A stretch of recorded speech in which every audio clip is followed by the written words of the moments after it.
captured by the Indiana Pacers. Jimmy throws a quest. He wins the 110th running of the Indianapolis 500-mile race. This is the Fan Morning Show with Kevin Bowen and James Boyd. Well, thank you for starting your week off with us. We will be in studio all week long. This time next week, it'll actually be our only show in studio as we will be out in Westfield. Grand Park, the location for us next week, Tuesday, Wednesday, Thursday, and Friday. But Colts training camp truly being on the front burner. We'll have to wait to one more week, and this Monday, per usual, we're recapping quite a lot in the sports world. A couple of wins for the Indiana Fever, a couple of very impressive offensive performances individually, team-wise. Over the weekend, the World Cup is complete. It was a dominant effort in a lot of ways, I guess besides really the scoreboard maybe, from Spain yesterday in MetLife. The Pacers have wrapped up their summer league, and a little bit of drama, I guess, in the golf world with quite the finish yesterday in the British Open. James Boyd, Christian Oates, good morning, gentlemen. Good morning, KB. Christian, how you doing? I am good. I'm feeling good. All right, well, let's just get right into it. The third place game, KB. Come on. You tried to poo-poo all over it, tell me it didn't matter. It looked amazing. England didn't even play their best players. That's how much it mattered. Yeah, it was entertaining for me. That's all I cared about. But in all seriousness, I thought that game and then obviously the World Cup final was really third place game well was played. that was the NBA All-Star game. Nothing's wrong with that. The greatest stat pad of all time Exactly. from Kylian Mbappe. Yeah, Golden Boot. It was worth playing. Hey, France didn't say don't play your best players. You losers. Well, they ended up losing, so. I think England got the last laugh yesterday. Well, he left with something, the Golden Boot. But I will say the final itself, I know we had joked about, the matchup and how you had basically already won our little work pool before the game even started. But I did expect Spain to win because of that defense, and we saw it on full display yesterday, especially so throughout regulation. I mean, Argentina just had really no chances to score pretty much all day. Do you like in soccer that, by all accounts, Spain dominated Argentina, yet you look at the scoreboard and you wouldn't have known the difference until obviously 5 minutes into the game? Do you like that aspect of soccer? Like if that was a football game, a basketball game, a baseball game, the score is going to indicate something that is not 0-0. Do you like that about soccer? I do.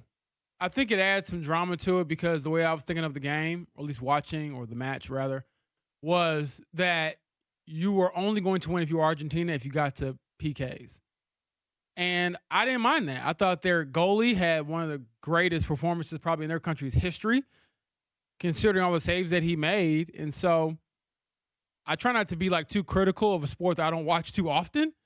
And so I think that the purists that I ended up watching it at Ale Emporium in Fishers. And the lady next to me at the bar was this super diehard football fan. And so she was kind of telling me this is what it means. This is great soccer. Defensive soccer, this is great. And so she was kind of breaking down the importance of it for me. So I didn't mind it at all. Yeah, I feel like it's, kind of an interesting debate when they throw it up there. They're like, 20 shots for Spain and 0 for Argentina. And yet the score is 0-0. And you were waiting for kind of one more, messy theatrical moment to, all of a sudden put the cherry on top. But it was Spain that got it done there in the end. Hell of a pass. I don't know who number 17 is for Spain, but that was an incredible pass to set up that goal there to give them the 1-0 lead. I will certainly miss the World Cup.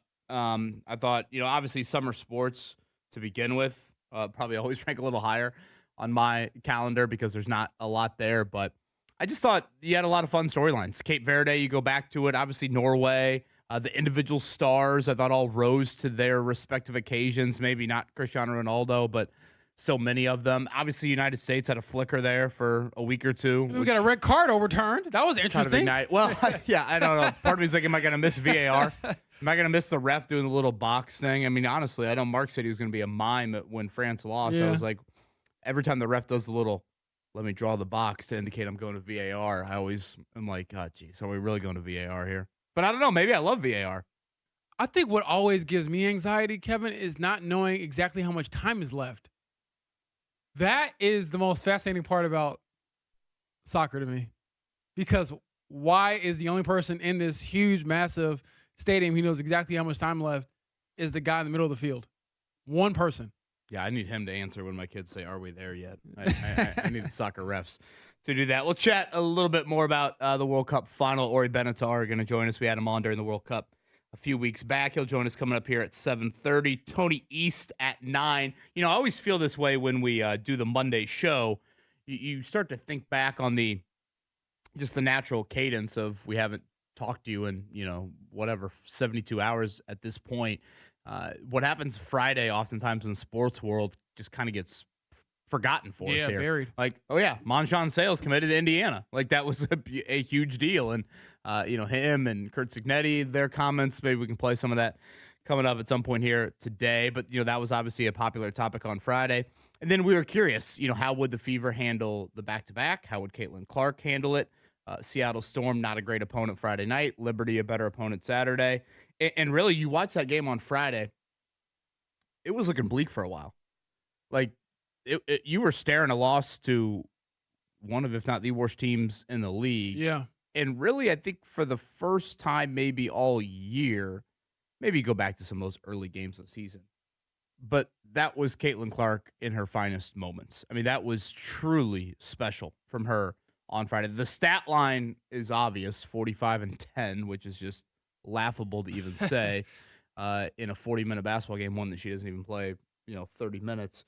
But when they needed her the most in the fourth quarter, hell, on both ends of the floor, she had a huge steal there late in that game. It's like, I don't want to forget about Friday, James, because that was GOAT stuff, really, from Caitlin Clark. I know the opponent is kind of weird to say that in, the middle of the season, but boy, did they need that. I don't care, Kevin, about who the opponent was, because when you talk about somebody doing something for the first time in the 30-year history of the WNBA, being the first player to have 40 points and 10 assists in the same game, let alone 45 and 10, hats off. Give her the flowers. She's very deserving of it. And being in the building for it, Kevin, was pretty special just because, like you said, there were so many moments where the game kind of hung in the balance, and there she was to kind of save the day. I thought, honestly, in the moment that after KK Timpson threw that errant pass to Flau'jae Johnson, who intercepted it, and raced the other way for a layup, or what was supposed to be a layup, I thought, okay, well, was he either going to foul or give her a layup? And to strip it off of Flau'jae, and not only strip it, but basically knock the ball off her and then retain possession for Indiana was huge. And then I think on the ensuing possession, she hit the step back three to put them ahead 3 and hold on at the end. So fantastic performance. I know people were complaining afterwards, not Fever fans, of course, but others about how many free throws she shot. But if you look at the history of some of the highest scoring games in WNBA history, they shoot a lot of free throws in those games, FYI. So, I mean, don't foul her, and you're fine. She got fouled on 2 threes in that game, and beyond that, the playmaking as well was always there. It is always there. I think her shot is usually the one where that can kind of come and go. The passing is consistent. So it all came together for a very special moment. And I actually kept the stat sheet afterwards, Kevin. I was like, you know what? I might want to look back on this someday. People keep telling me on Twitter to get a frame for it, so maybe that'll be on today's agenda later today. Yeah, so first player in obviously W history, but also NBA history when you look at the minutes. 29 minutes is what she played on Friday night, which, again, 45 and 10 in 29 minutes of basketball. Absurd. Is absolutely incredible. And then you fast forward to Saturday night. She plays, which first off I think is a really important step in her in trying to get back to being full, available, if you will. I didn't realize it had been 2 years, over 2 years, since she last played a back-to-back. She didn't play a back-to-back hadn't played a back-to-back since June 2024. Really? Yes. She hadn't played one last year? Nope, didn't play one last year because she was so hurt. And then they beat the Liberty. Got off to a bit of a sluggish start on the second night of a back-to-back, but very impressive through that second and third quarter. Third quarter especially there. Kelsey Mitchell, terrific. So Fever get back-to-back wins this season. Mitchell had 33 on Saturday. So they got one left until the All-Star break, and it's one of the worst teams in the league, the Connecticut Sun, coming up on Wednesday here inside of Gainbridge Fieldhouse, and they have now positioned themselves quite well entering the break, as they're going to probably in all likelihood be one of the top, 5 teams or so, then win the All-Star break hits here coming up this weekend. So a 1 game left for the Fever. Speaking of summertime viewing here, we will have some Monday sports. And I know it sounds weird. It's like, wait, Wimbledon's over, right? The World Cup's over. The British Open is over. But you will have IndyCar on the road here. I was really bummed for Doug Bowles and company that Mother Nature did not cooperate whatsoever, as they were supposed to be the act following the World Cup. This is going to be, I think, great for IndyCar. The fact that they were in the TV slot right after the World Cup ended there. Obviously, the longer the World Cup went, I honestly thought, I get that maybe you could have started the race under some clearer skies, but still, more eyeballs are naturally going to be on the World Cup.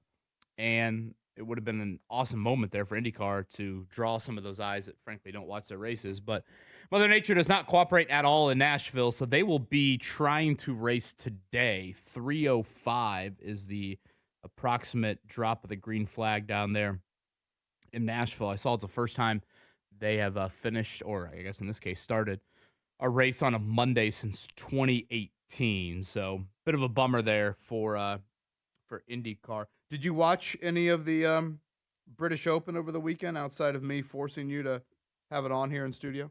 So I didn't watch a whole lot of it, but thought the ending was pretty crazy. And then on top of that, I did watch quite a few like mini interviews or at least responses to Bryson DeChambeau. And I did get a kick out of that because I knew you would be all over the, oh, wow, Roy really doesn't like this guy. Or even was it, I don't forget, blanking, Scotty Scheffler was saying like, oh, I have a lot to say, but I probably won't say it here. A lot of people were not pleased with the way he went about kind of correcting his line and then maybe like lying about correcting his line and being obnoxious about the penalty for that. So, yeah, your thoughts? Shout out to brand. Ryan Fox. That was a hell of a 72nd hole. I got to start there. Fair? It was proving to play as one of the more difficult holes really all week long at Royal Birkdale. That man with little time to think over the golf shot, quite impressive how fast he plays. Just rips one down the middle, rips one to 11 or 12 feet, makes that putt for the win. It's one of the more impressive final hole of a major championship birdies to go and win it that I've ever seen. And the Ryan Fox story, by all accounts, is great. I mean, I'm not going to pretend to know I knew a ton about him before the week started. Certainly have heard his name, and he kind of is built like the rugby player his dad did. His dad was one of the best All Blacks players ever there, and that was just tremendous in that moment for him there. Yeah, I do have some thoughts on Bryson. I figured you would.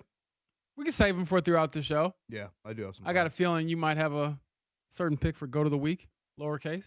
I do have some thoughts, definitely to get to on Bryson DeChambeau. So we've got a lot to cover here on this Monday morning. Again, Ori Benatar. We'll chat a little bit about the World Cup coming up here at 7:30. Tony East at 9. Summer League concluded for the Pacers over the weekend. So now we enter what is supposed to be a very quiet time in the NBA offseason, but we do still have the LeBron, I guess, domino to fall. Dang, I forgot about that. And I'm not even kidding. We'll chat with Tony to see if there's anything off of that. And, of course, some Colts combo. 8 days away from report day at Grand Park. It is a week from tomorrow. We'll hear from Chris Ballard and some other Colts players about that. So we'll get into those topics here over the course of the next 3 hours. Is that a little Creston action you're rocking there, Christian Oates? Yes, it is. It's like I said, the highest level of sporting I've ever played in middle school. But I got to represent. Shout out to, is that Creston Tennis? Yes. Am I seeing those rackets on there? Shout out got right it. there on this Monday morning. Mark will be back coming up tomorrow, but thank you for starting off your Monday with us. Kevin Bowen, James Boyd, easy for me to say. Christian Oates right here on 93.5, 107.5, The Fan.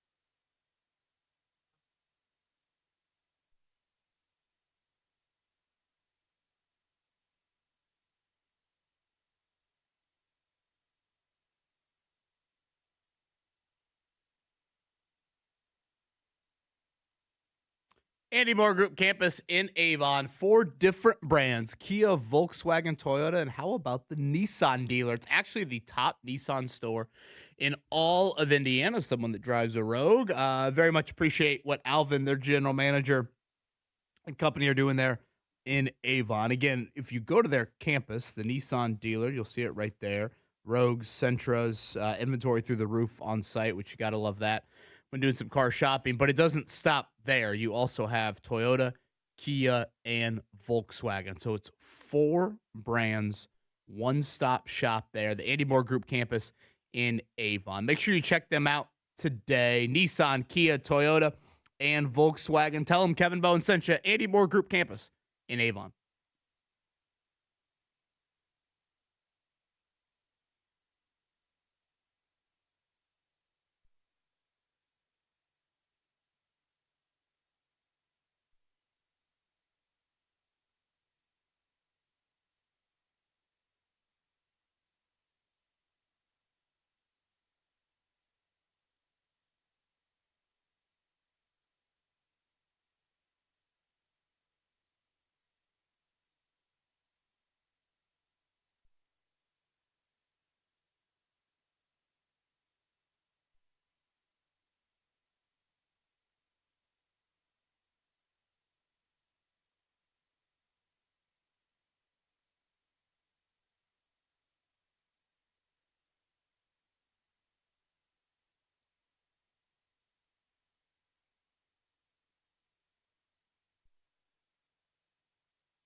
Checkdown. Brought to you by Bet365 on 93.5 and 107.5 The Fan. As always on a Monday, a lot to get to on this morning check down. It is Spain, and they won the World Cup in 2010. They get it done yesterday, 1-0 over Argentina. By all accounts, dominated the game when you look at shots. By the way, what defines a shot? I swear Argentina, I watched the game, and they had more than 2 shots. Heck if I know, Kevin. It was a couple of times where I was a little confused with what was going on, but nevertheless, I think all of us could tell that one team possessed the ball way more than the other and got a lot more opportunities to score. Yes, but I guess the beauty or sometimes the beast of soccer, it was still 0-0 into the second period there of extra time before Spain scored right off of the bat there, and then they held on. I actually thought the score kind of allowed for Spain maybe to think they needed to pack it in, and then Argentina had some chances there late. Shout out to number 6 for Spain. He took one off the dome from Messi there late. I thought that was How bad do you want this World Cup victory? Boy, he hung in there and took that. So now we wait to see if Messi will play, and now we have to wait 4 years for the World Cup. A favorite World Cup moment for you was what?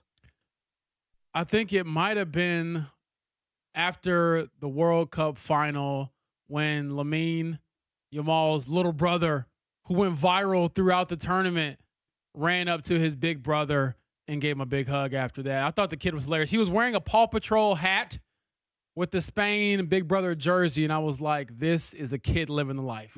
Shout out to Mayor Humdinger and Mayor Goodway and their relationship.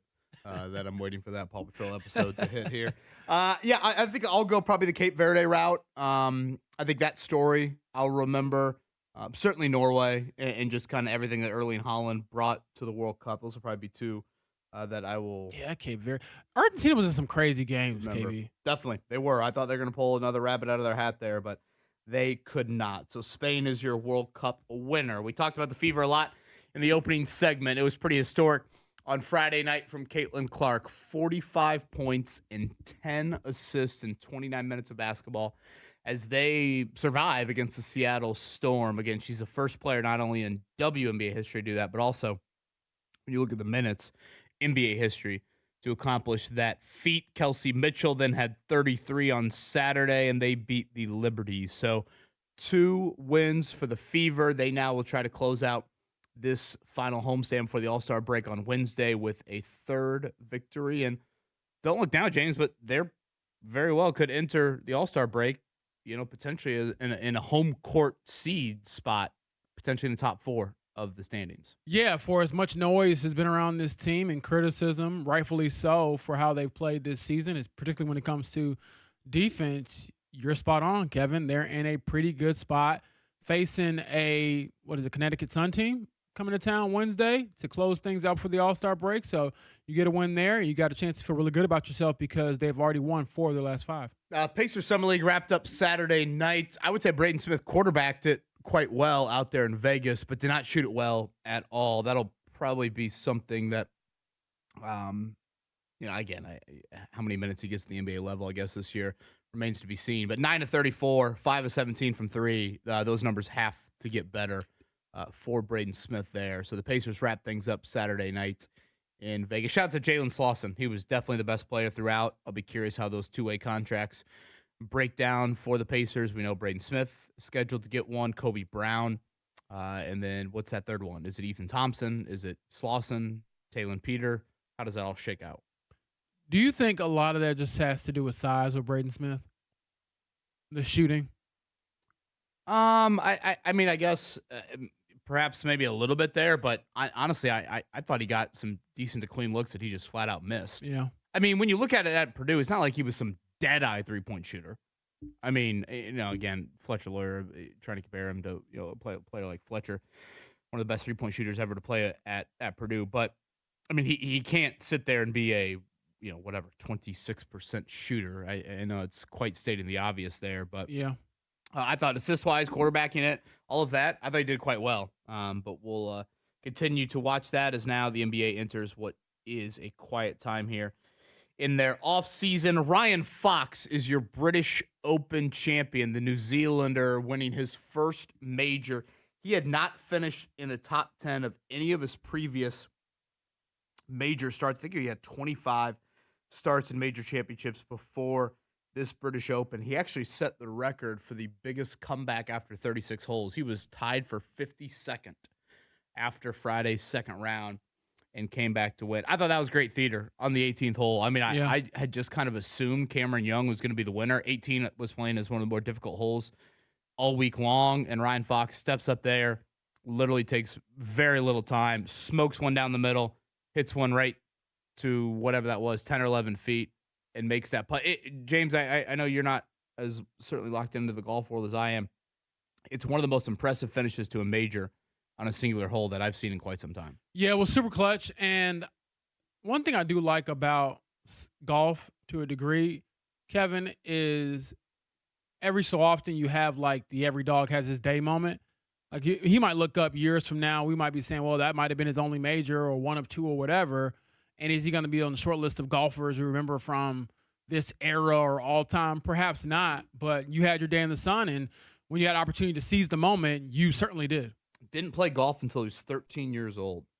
How about that? Didn't play in a competitive tournament until he was 18. So you want to talk about a late bloomer in the game. His dad, one of the by all accounts, one of the best players ever to play rugby for the All Blacks. So when you look at Ryan Fox, he probably has a little bit of that body type, honestly, when you see him swing. The golf club, Major League Baseball back this weekend. Reds won yesterday. Cubs won yesterday. Cardinals lost a tough one. Indianapolis Indians will be at home this week. I think it's Lehigh Valley for them. And as we mentioned earlier, you will get some Monday sports from a local standpoint. Huge bummer, honestly, for IndyCar yesterday that Mother Nature did not cooperate in Nashville to allow them to be the TV slot up right after the World Cup came to a close there. So big bummer, because I think that would have been a strong TV rating, getting some eyeballs on the sport that we're not used to. But instead, they will race today down in Nashville at 3:05 Eastern time. That is the supposed green flag dropping down there. So unfortunate for IndyCar, because I thought that was going to turn out to be a really good weekend for them. All right, coming up on the other side, we'll continue to discuss a little bit on the World Cup. Ori Benatar, you heard him on our airways a few weeks back. James's guy from Illinois. We'll chat with him about the World Cup as a whole. Colts conversation a lot heavy at 8 o'clock. And yes, I do have some thoughts on what Bryson DeChambeau was doing there. He looked like an elephant at the zoo, stomping around. Was there some ulterior motives, or maybe not even ulterior motives, that he was trying to accomplish with that? I got some thoughts on that coming up at 8 o'clock as well. Tony East at 9. Thank you for starting off your week with us. Fan Morning Show here. Christian, let's get a little weather update. AC sunshine continues across the area for today. We have that poor air quality alert until midnight. It will stay dry but warm with a high at 87. Tonight, increasing clouds, showers, and thunderstorms by sunrise, and a low tonight down to 72. I'm Fox 59 meteorologist Jim O'Brien for The Fan.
This is the Fan Morning Show with Kevin Bowen and James Boyd. I'm going to miss the World Cup. I think some of it probably has to do with strictly it's the summer and what else am I going to watch? But I really enjoyed it. I love seeing just, frankly, the sheer emotion. Players, yes, but some of these fans and some of these countries, and you see these overhead shots of these cities. It is pretty cool to watch. So I really enjoyed, and shout out to the United States and Canada and Mexico. By all accounts, hosted relatively seamlessly, which I think there's a little bit of nervous energy when the World Cup got started back a little over a month ago. You heard his voice on with us a few weeks ago. Ori Benatar, let's head to the hotline right now, NBC Columbus, where you can find him, Next Star World Cup host. Ori joins us here on this Monday morning. Ori, what's up, man? The World Cup's over, so I'm really sad. This is like, as Monday blues get for me, because I always get so excited for this tournament. So, sad that it's over, but don't cry because it's over. Smile because it happened. What a great summer it was, and now we just get to look back on it for the rest of my life.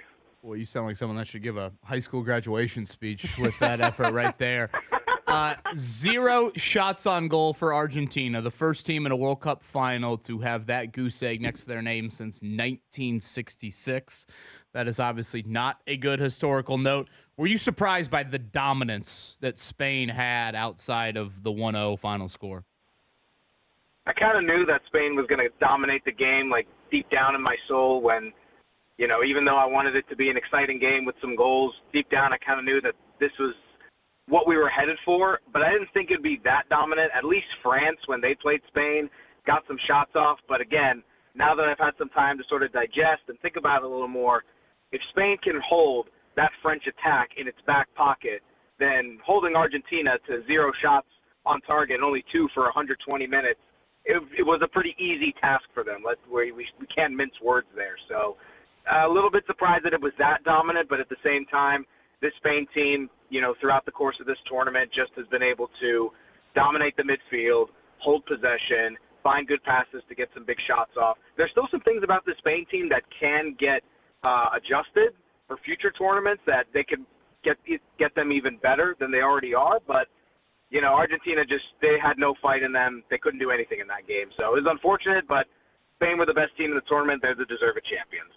Again, that is the voice of Ori Benatar, NBC for Columbus, as well as a Next Star World Cup host and a friend of mine from college at Illinois. Ori, if this is the last World Cup that we see Lionel Messi play in, how will you remember him? As the greatest soccer player ever. There's no denying that he has the most decorated career of all time. And that's kind of the way that I sort of think about greatest of all time. You can have a discussion of who's the best, player versus who had the best career. I actually think Messi is both. He, despite losing 2 World Cup finals to winning 1, that's a lot of the focus of discussion, for example, in the LeBron James-Michael Jordan debate. Jordan went 6-0 in NBA finals, and James has lost more finals than he's won. And now that's the case for Lionel Messi, too. But still, he's the greatest player ever. I think he was the best player in this tournament. I would have given him the golden ball over Rodri, just because when you look at that Argentina team now over time, he really is the only reason that they were in the final. He kept them in so many games. He was able to bring a lot of energy, a lot of leadership, a lot of passion throughout the course of that tournament for that side, and all doing it at the age of 39. So, to me, there's no denying now he's the greatest player to ever do it. Amazing international career, amazing club career. Let's see what he can do with Inter Miami for the rest of this season, try and go back-to-back with MLS Cups. But, maybe we see him in 2030 because Argentina, at the very least, is going to host their opening game for the 2030 World Cup as part of the 100th anniversary celebration. So maybe at the age of 42, 43, he'll decide, hey, let me just give it one go so I can play a home World Cup match. Again, that's Ori Benatar. He is with us here to chat about the World Cup. Spain, quite impressive, 1-0 yesterday, even though that final score might not indicate it to the average fan. Let's go with the United States for a second here, Ori. Obviously, we saw them bow out in very disappointing fashion there to Belgium. I'm going to use we because that's just how I view the U.S. soccer team. Do we want Poach back Do we want that coach back, or do we want to move on from him?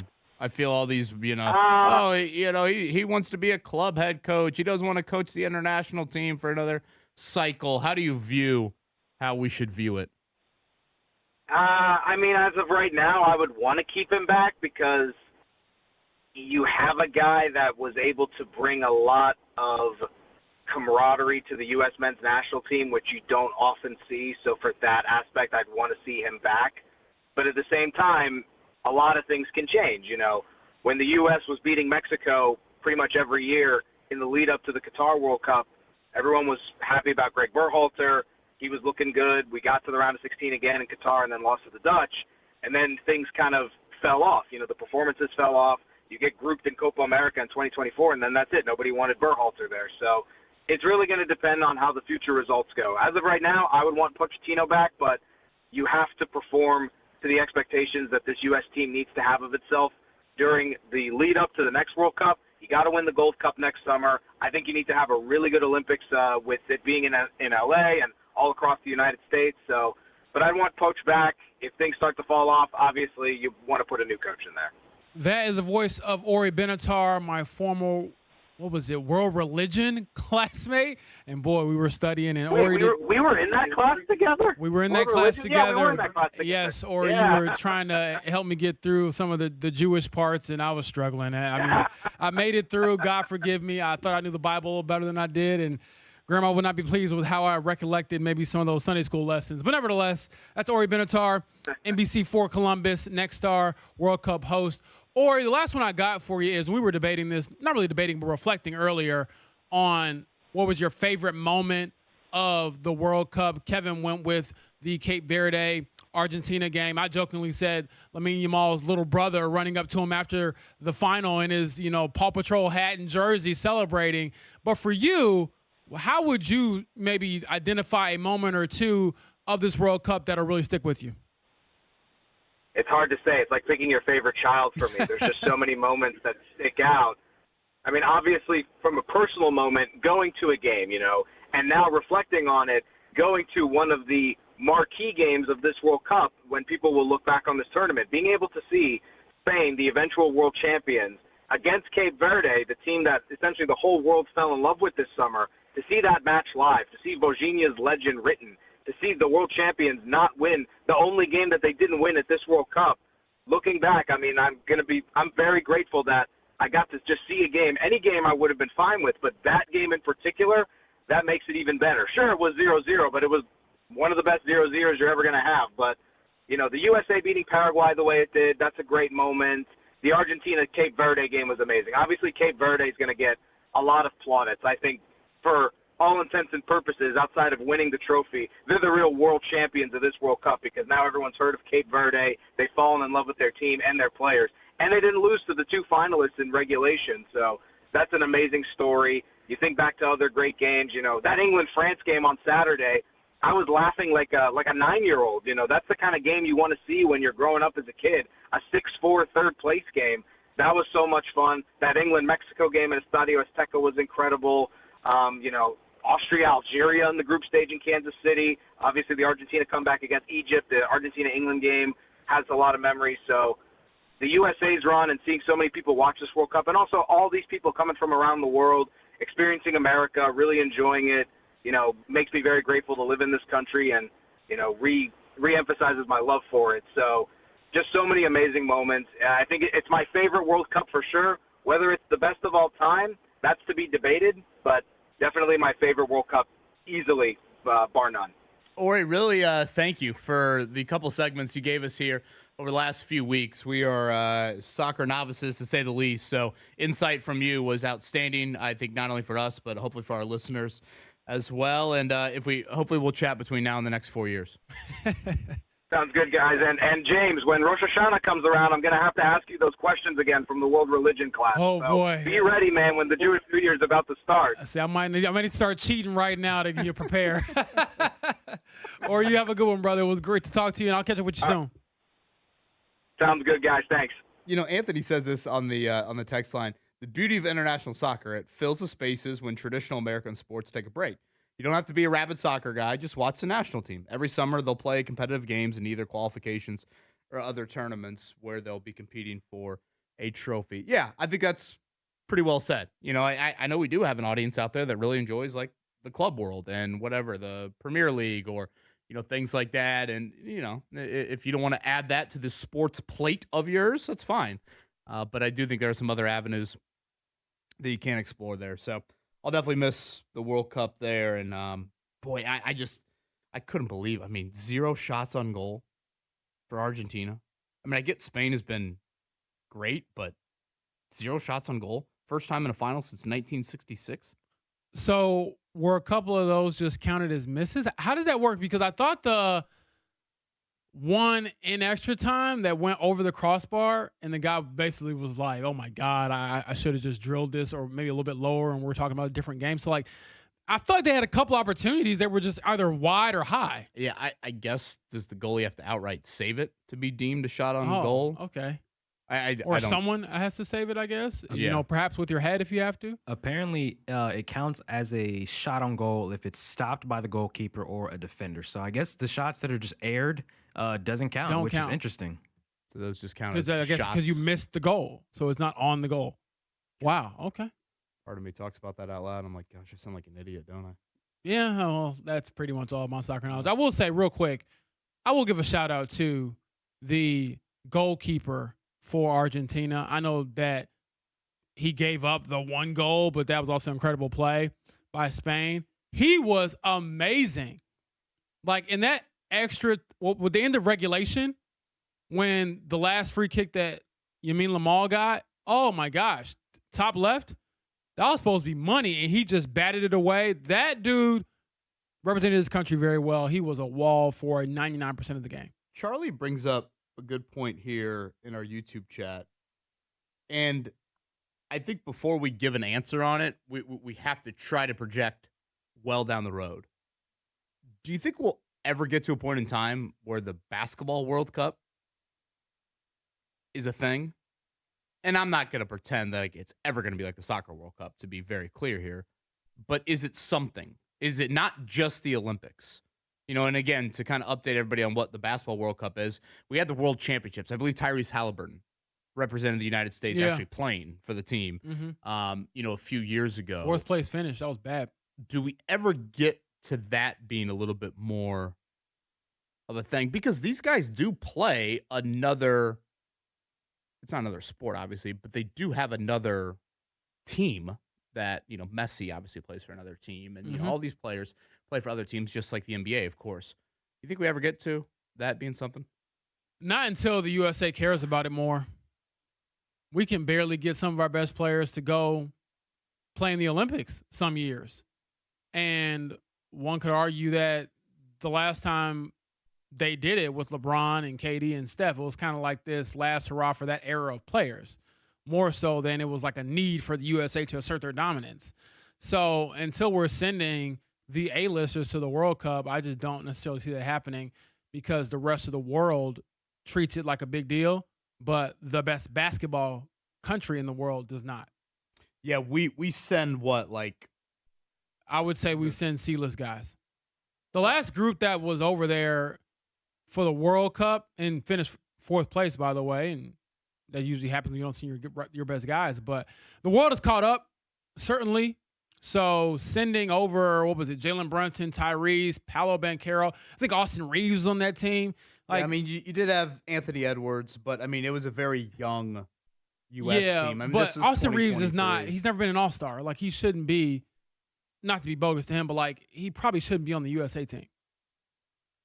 Those are the types of guys. You look at the Olympic team compared to that, the amount of accolades, achievements. Yeah, LeBron, Kevin Durant, Steph Curry, Joel Embiid, Bam Adebayo, Anthony Davis. These are guys who are Hall of Famers, whereas I thought a few of those guys on the World Cup team can be Hall of Famers, but just hadn't accomplished a lot yet and kind of got smacked around. And then we talk about it all the time, Kevin, the continuity of the international game for the other teams playing basketball. All those guys show up for every international tournament, whereas the U.S. is kind of like, all right, well, we got gold. This time we'll see you in 4 years and we'll repick our team and then give it 3 weeks and hope we can go win it again. Yeah, I'm curious, I guess, if we ever get there. And again, I try to preface by saying we got to think way down the road here. Yeah, But the game is so much international. that is and true. I don't see that stopping anytime soon.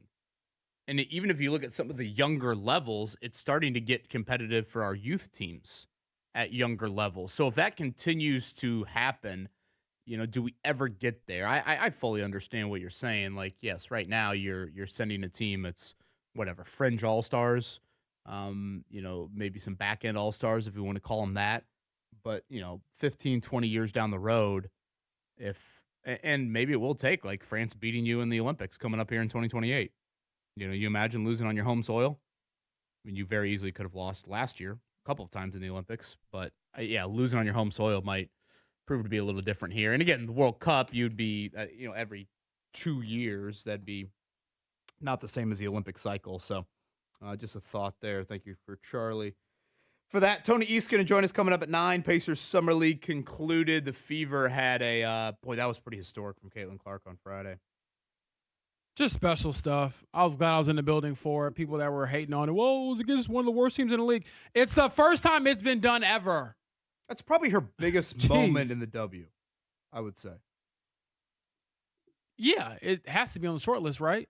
And I get like when you're starting to level this stuff out, I do think opponent matters when you're starting to rank these things. Like, if you do it on a playoff atmosphere, obviously it ranks higher. If you're doing it opposite, whatever, Aja Wilson, Paige Beckers, whoever you want to, the Lynx, the Liberty, whoever else you want to throw there, that stuff matters. But individually, if you remove the opponent, I would say, I mean, I know she had some big time stuff her rookie year, but I think that's got to be it there. I mean, they easily could have lost that game. Hell, they almost lost the game with her heroics. And that's why it probably is number one, Kevin, because it wasn't just the counting stats. It was the clutch moments on both ends of the floor, the ability to just bend the game to her will and rise to the occasion. It felt like every shot she took was going in, and these were some high degree of difficulty looks, but she was super efficient too. Shot 60% from the field, 17 of 19 of her free throws went in, 6 of 10 from 3. I mean, what more could you ask for from a player of that caliber reaching that level? And we talk about it. I was actually talking about Tony East. She's probably not the best player in the world right now. I would still think that it's comfortably Aja Wilson of the Aces. But the level she can reach, I think, is arguably higher than anybody else in the league because of the passing and the shooting. Just great stuff. Yeah, outstanding from her. Kelsey Mitchell, 33 on Saturday and she's night. Been their best guard all year, by the way, Kelsey Mitchell. Yeah, do not overlook at all what Kelsey Mitchell has done this year. I say quietly, but I mean, she's just an absolute bucket getter. Falls out of bed and is one of, if not the best scorers, really, I think, in the entire W. So Did you one see more. her talk about how like she only wants to talk about basketball. I had to laugh. Someone asked her after the game, Kevin, about like her quiet dominance, and she's like, "Yeah, if it ain't about basketball, I just don't want to talk. Period." I was like, "Dang, like, tell us how you really feel, Kelsey." She's done with fielding other questions. There's probably a lot of people in the W that honestly, I thought about that. Yes, wish they could say that. Now, Caitlin got teed up Saturday, so that's what, 2 away. Yeah, that's a topic. Unfortunately, we can't sweep under the rug. Yeah, we'll probably talk to her later today about it at practice. But the way I look at it, Kevin, you got one more. Because the next one, it's not you get to 8 and then you have one more. It's automatically at 8. So she's got one more for the rest of the season without being suspended. And we're just over halfway through the season. So I did ask after the game, hey, Stephanie White, did you ask for an explanation? Did you talk to Caitlin about this? She said she didn't ask for an explanation. She was like, well, Caitlin kind of said something. And yes, I have talked to her about this because we have to have conversations about you being basically available for your team. So I think that's still an area she can grow in because there's just no way. I don't care what anybody says. There is no way you can tell me that it's a good thing if you get suspended for a game because you have too many texts. I get that she's dealing with the back and people can tell me, oh, well, the refs are out to get her or they don't call enough fouls. I don't care. Like anytime you miss a game like that in a season where you look at kind of the standings, it's pretty tight. That game could cost you when it comes to home court advantage and things like that in the playoffs. I would agree wholeheartedly on that. There's really no excuse, and I mean, she's used the excuse before, like, well, I'm just a passionate player, blah blah blah. Be No. smart. 8 technicals. If she were, at this point, I feel like it's a win, not an if. Frankly, I'm just like, which game is it going to be? Hopefully, the Storm are back on the schedule. Hopefully, the Connecticut Sun are on the schedule Exactly. when she gets that 8th technical there. So they will take on the Sun, one of the worst teams in the league, coming up Wednesday. That will be the final game here before the All-Star break. All right, 8 o'clock hour upcoming. We are 1 week and 1 day away from a report day to Grand Park for the Indianapolis Colts. I view this season maybe a little bit like Caitlin Clark and company out in Vegas a week ago. I'll explain more coming up in the 8 o'clock hour. We'll hit on that. And yes, were there any lingering thoughts from one Bryson DeChambeau from over the weekend? Boy, did that get me excited on a Friday afternoon. Man, that was epic. I hate that whenever I epic. hear his name, I just associate it with you and kind of chuckle because it's usually some nonsense. Man, who needs a Friday happy hour when you got Bryson? We'll discuss that upcoming. Kevin Bowe and James Boyd, Christian Oates. Thanks for starting your week off with us here on this Monday.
This is the Fan Morning Show with Kevin Bowen and James Boyd.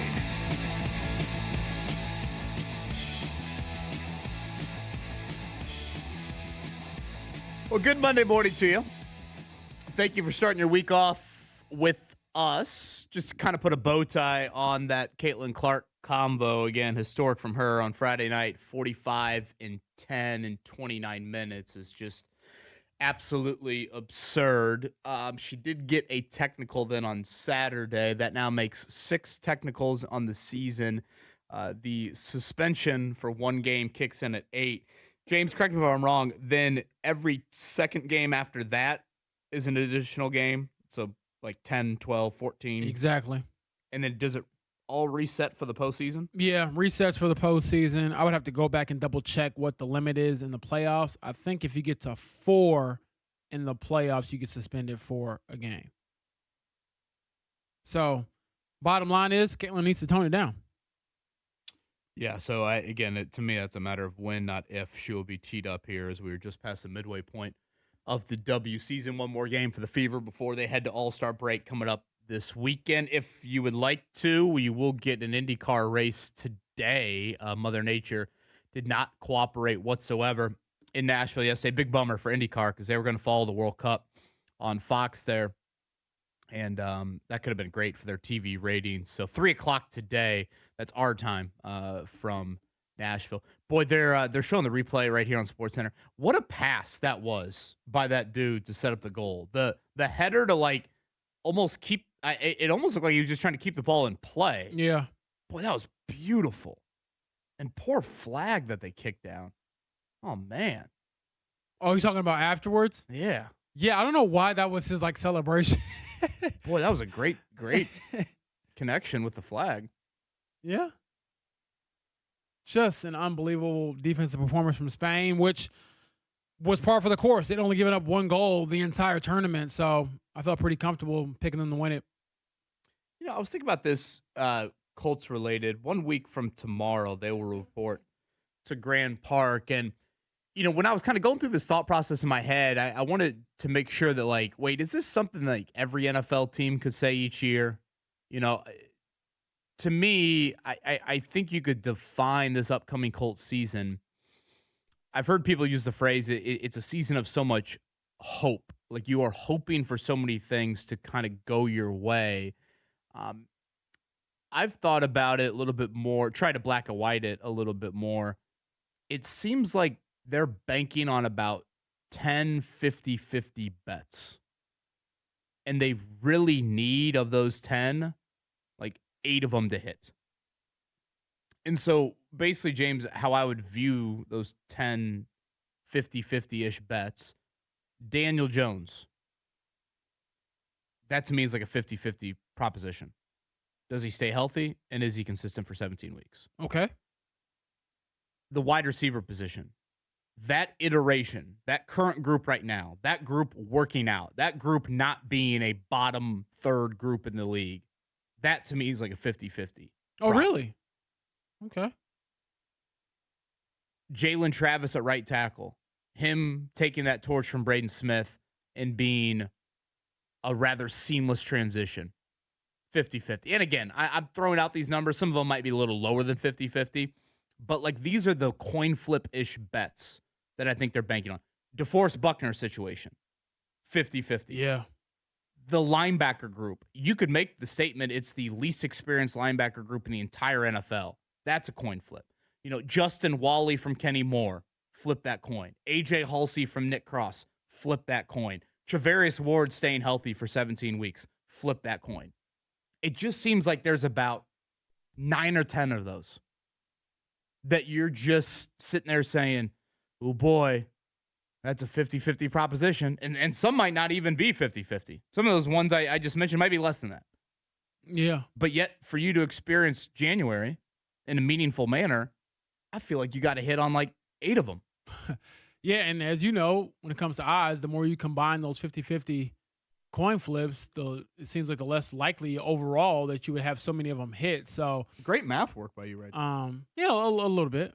I paid attention in math class, maybe not world religion. Shout out to Ori Benatar again friend of the show and guest, recapping the World Cup. Yeah, I was struggling back then, KB, to make sure I passed that class. But Well, I didn't want to think about world religion. Makes me nervous. I think it was like a required class I had to take for some reason, but we prayed and we got through it. And that's pretty much what the Colts' plan is for the upcoming season, is praying and hoping that. So does every team have those? I would say, am I just living in my Colts bubble here, or is there a little bit more to the let's slot groups in definites yeah. versus not definites? Well- Like Jonathan Taylor is probably close to being, I don't know, some might say, whatever, his health cooperating. But, Taylor, I'm not going there. Tyler Warren, I'm not going there. The offensive line, I'd say in general, I feel good about. Not, Jalen Travis to me is kind of one individual there.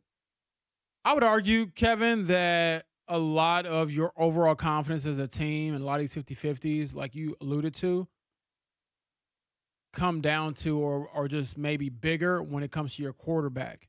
And so to kind of explain it better, I think if you're like the Cincinnati Bengals and you've had issues defensively for years, but you look back there and you're like, you know what? It's Joe Burrow, and if he can stay healthy, we got a chance. That's usually where they draw confidence from. Now, granted, his resume is a lot better overall than a Daniel Jones, but it's kind of viewed in that light. Like, I think of it, okay, all this stuff is going on, but how much confidence do you draw from the most important position on the field? And if that's a coin flip, you're probably more in trouble than other teams. So, for example, I don't think that Baltimore, with all their changes, is worried about the greatness of Lamar Jackson, or they're worried about Patrick Mahomes in Kansas City. Whereas here, you're like, man, we got a quarterback who was good for, let's call it 8 games last year. And we're hoping that those 8 games weren't a fluke. Yeah, I think that's a good point. Like, I think it's fair to say, I don't think it's hyperbolic to say, like, Jonathan Taylor has had greatness at running back in the NFL. Yeah.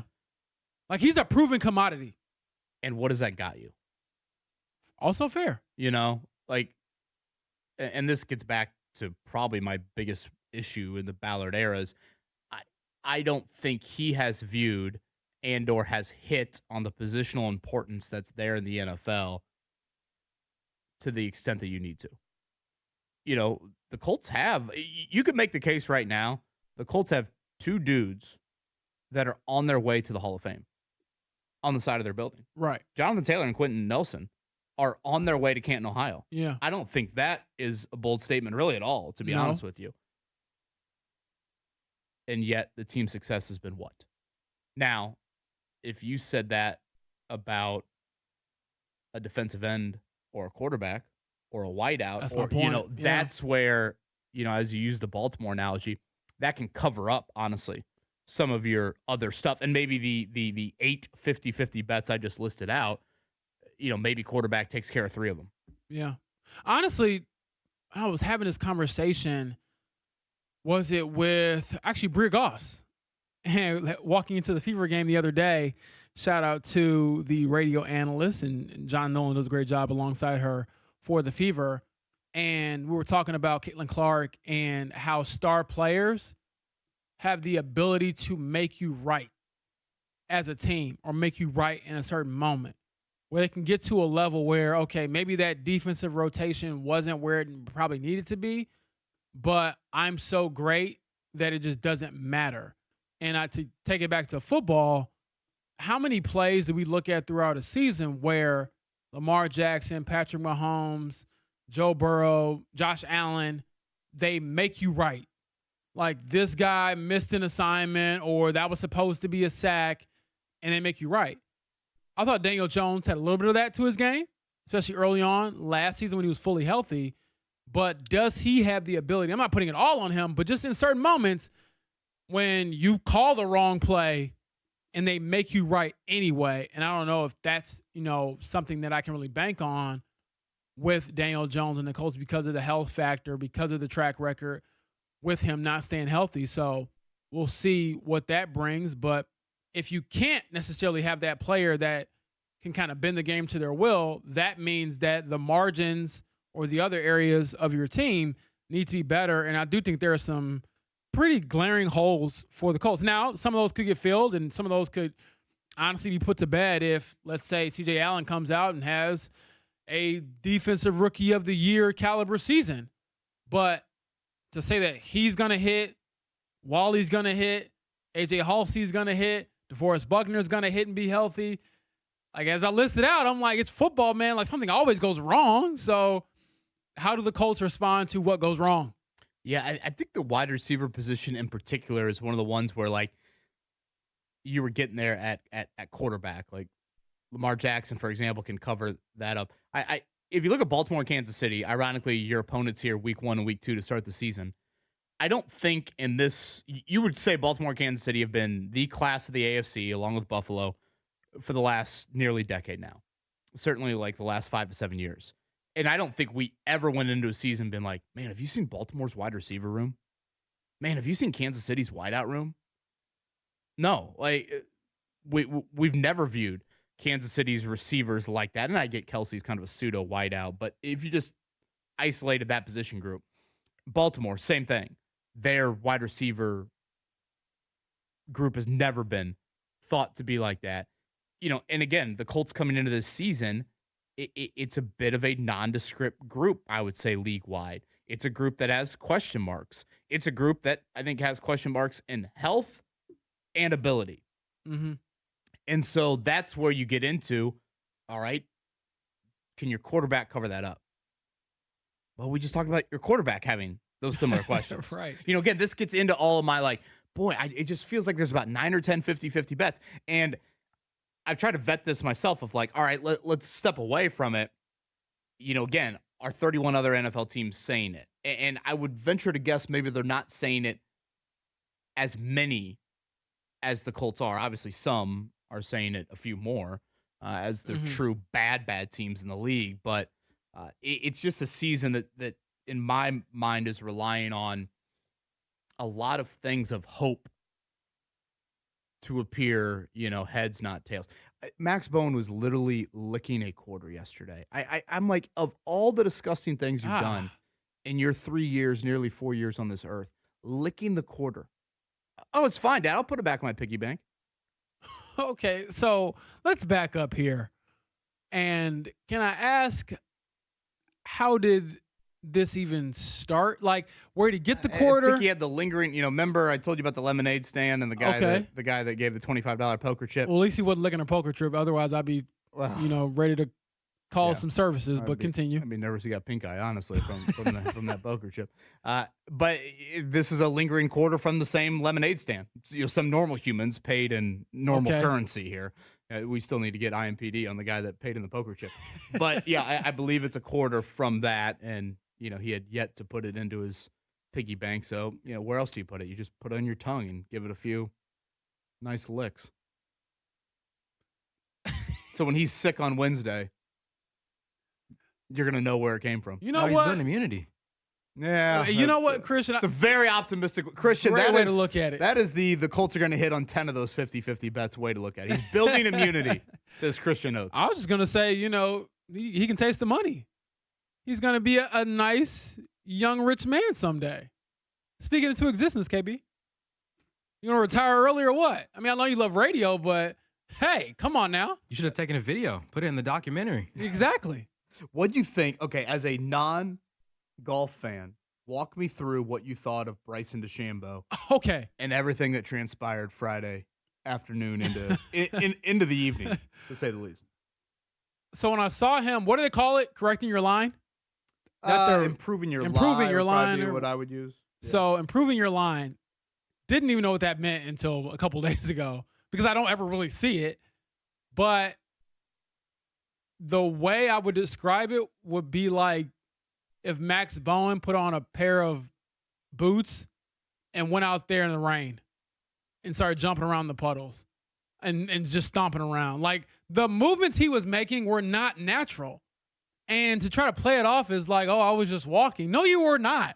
No one walks like that. And I get that the grass and stuff was high, but no, I don't think that any reasonable person would look at that and say, Bryson, you did nothing wrong there. Like he can say in his own mind what he thought he was doing or, it was all, just a big misunderstanding. BS. I am not buying that. So I thought that it was, maybe I'm biased here because you've influenced my thought of Bryson, but it was on brand for a guy who, outside of just making jokes here on the show, is a pretty polarizing figure in the sport. Yeah, I'm nodding my head at everything right there. You know what you're doing. Come on now. You know full well what you're doing in that moment. Yes, he's stomping her. Once you get to the jungle over here at the zoo, once you get to the plains and you see the elephants start to stomp around. I mean, that's what he was doing. And I had no issue whatsoever with the penalty.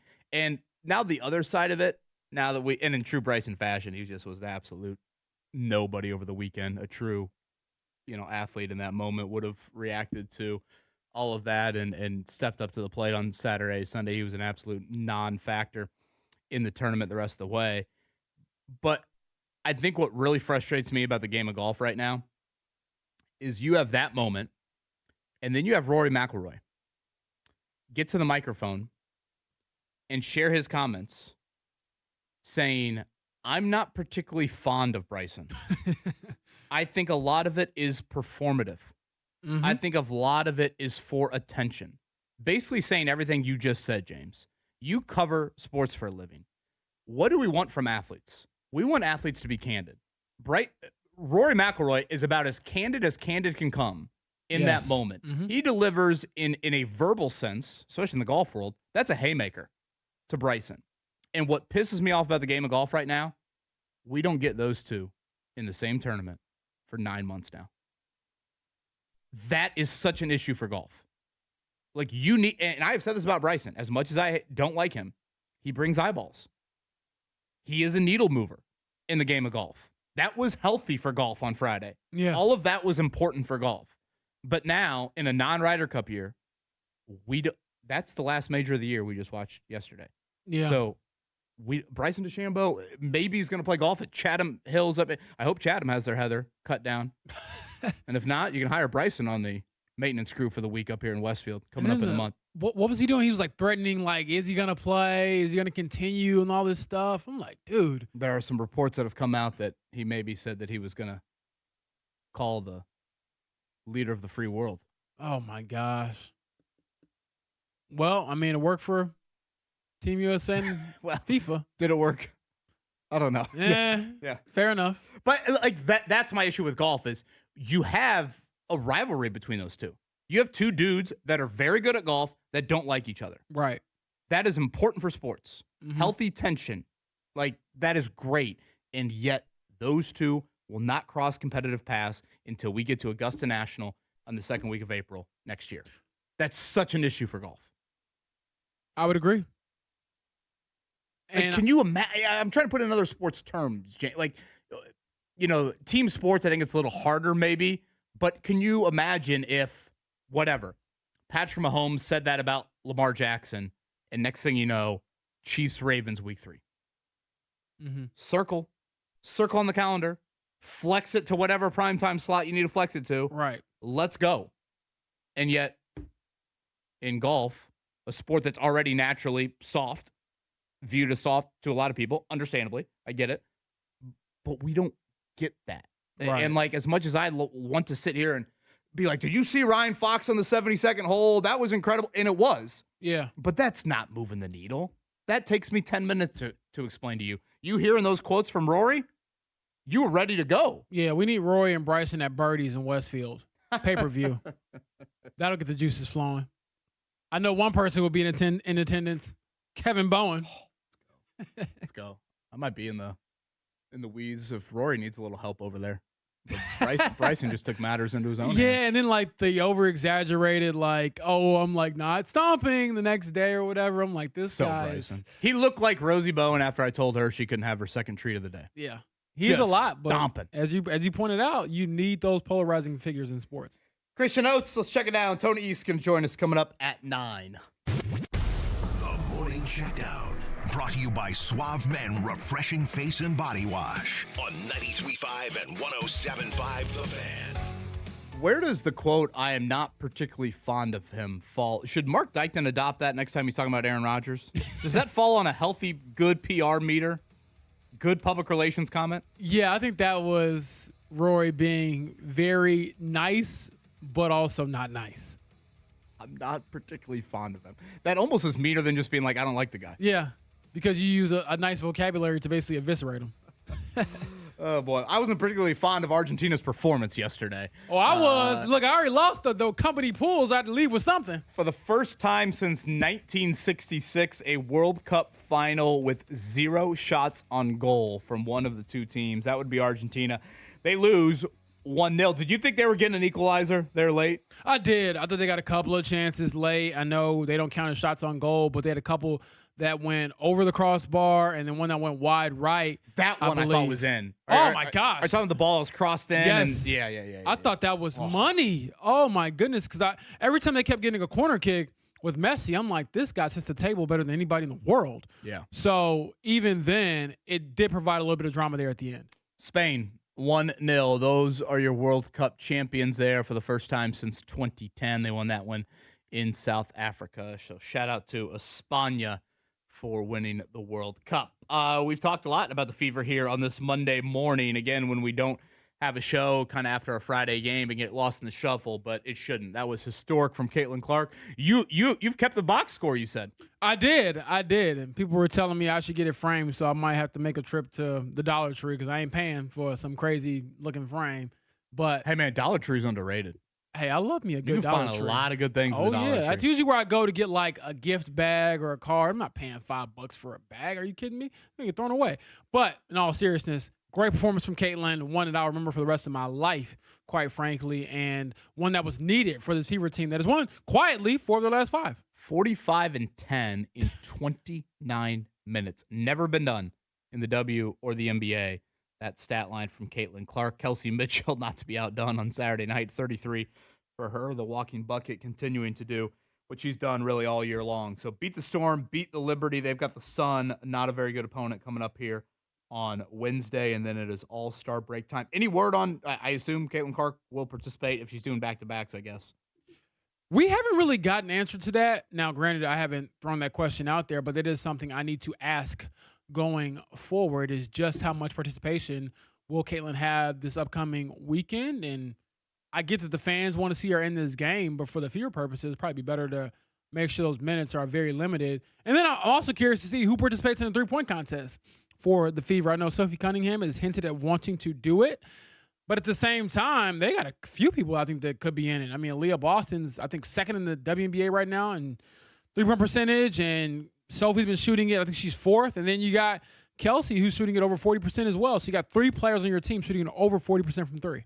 Again, all-star break, Chicago, right? Yes. For that this year, coming up later this week. Pacers Summer League, it wrapped up on Saturday night. Braden Smith did not shoot it well, really, at all throughout the Summer League. 26% there from the floor. I think it was 5 of 17 from behind the arc. I thought he quarterbacked it very well. Assisted turnover, about 3-1, if you want to look at some numbers on that. So curious, Tony's thoughts. You know, how much stock do you put in 5 games in Vegas? Or is that just kind of overblown when you look at all of it? How does he view Braden Smith's performance out there, and then what the expectations are for this upcoming season? Ryan Fox is your British Open winner. I will say that 18th hole was onions, double order, if I could quote Bill Rafferty, and what Ryan Fox did there. One of the hardest holes all week at Royal Birkdale. He's tied for the lead. I'm thinking, how is he going to make par and get into a playoff with Cameron Young? Rips one down the middle, hits it to about 11 feet under the hole, and just buries that one to win the British Open. Pretty impressive 72nd hole stuff from him. Again, it's the biggest comeback after 36 holes in major championship history. He was tied for 52nd place and came back to win. The 3rd ever major winner from New Zealand. Didn't play golf until the age of 13. That's pretty cool, man. Didn't play a competitive tournament until 18. You get to tell somebody one day, well, I'll be Rory and Scotty. Pretty impressive. He definitely has got a homemade swing, and he's got a kind of homemade style. Loved his pace of play. I thought that was outstanding watching him close that one out. Major League Baseball back in action. Reds win, Cubs win, Cardinals lose. Indianapolis Indians back at home this week. Manshawn Sales, we talked about that a lot on Friday, James. He indeed committed to the Indiana Hoosiers. Maybe we can get to some of that audio, Christian. I know you cut a couple clips of that. Maybe we can play that upcoming. And again, IndyCar. They are hoping for a green flag today, 3 o'clock from Nashville. Big bummer. They were supposed to be the TV slot on Fox right after the World Cup came to an end, but Mother Nature did not cooperate whatsoever for them. I thought I saw it's the first time in 8 years they've been bumped to a Monday for a race there. So in Nashville on the Oval, Joseph Newgarden, your defending champ, Kyle Kirkwood on the pole down there, 3:05 green flag time. Goats of the weekend upcoming. Again, Tony East going to join us at 9. Much more. We're 8 days away from report day for the Colts. We'll hit on that and get you set for Tony's conversation coming up at 9. Fan Morning Show here to start a Monday. Let's get a little weather update. AC sunshine continues across the area for today. We have that poor air quality alert until midnight. It will stay dry but warm with a high at 87. Tonight, increasing clouds, showers, and thunderstorms by sunrise and a low tonight down to 72. I'm Fox 59 meteorologist Jim O'Brien for The Fan.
with Kevin Bowen and James Boyd.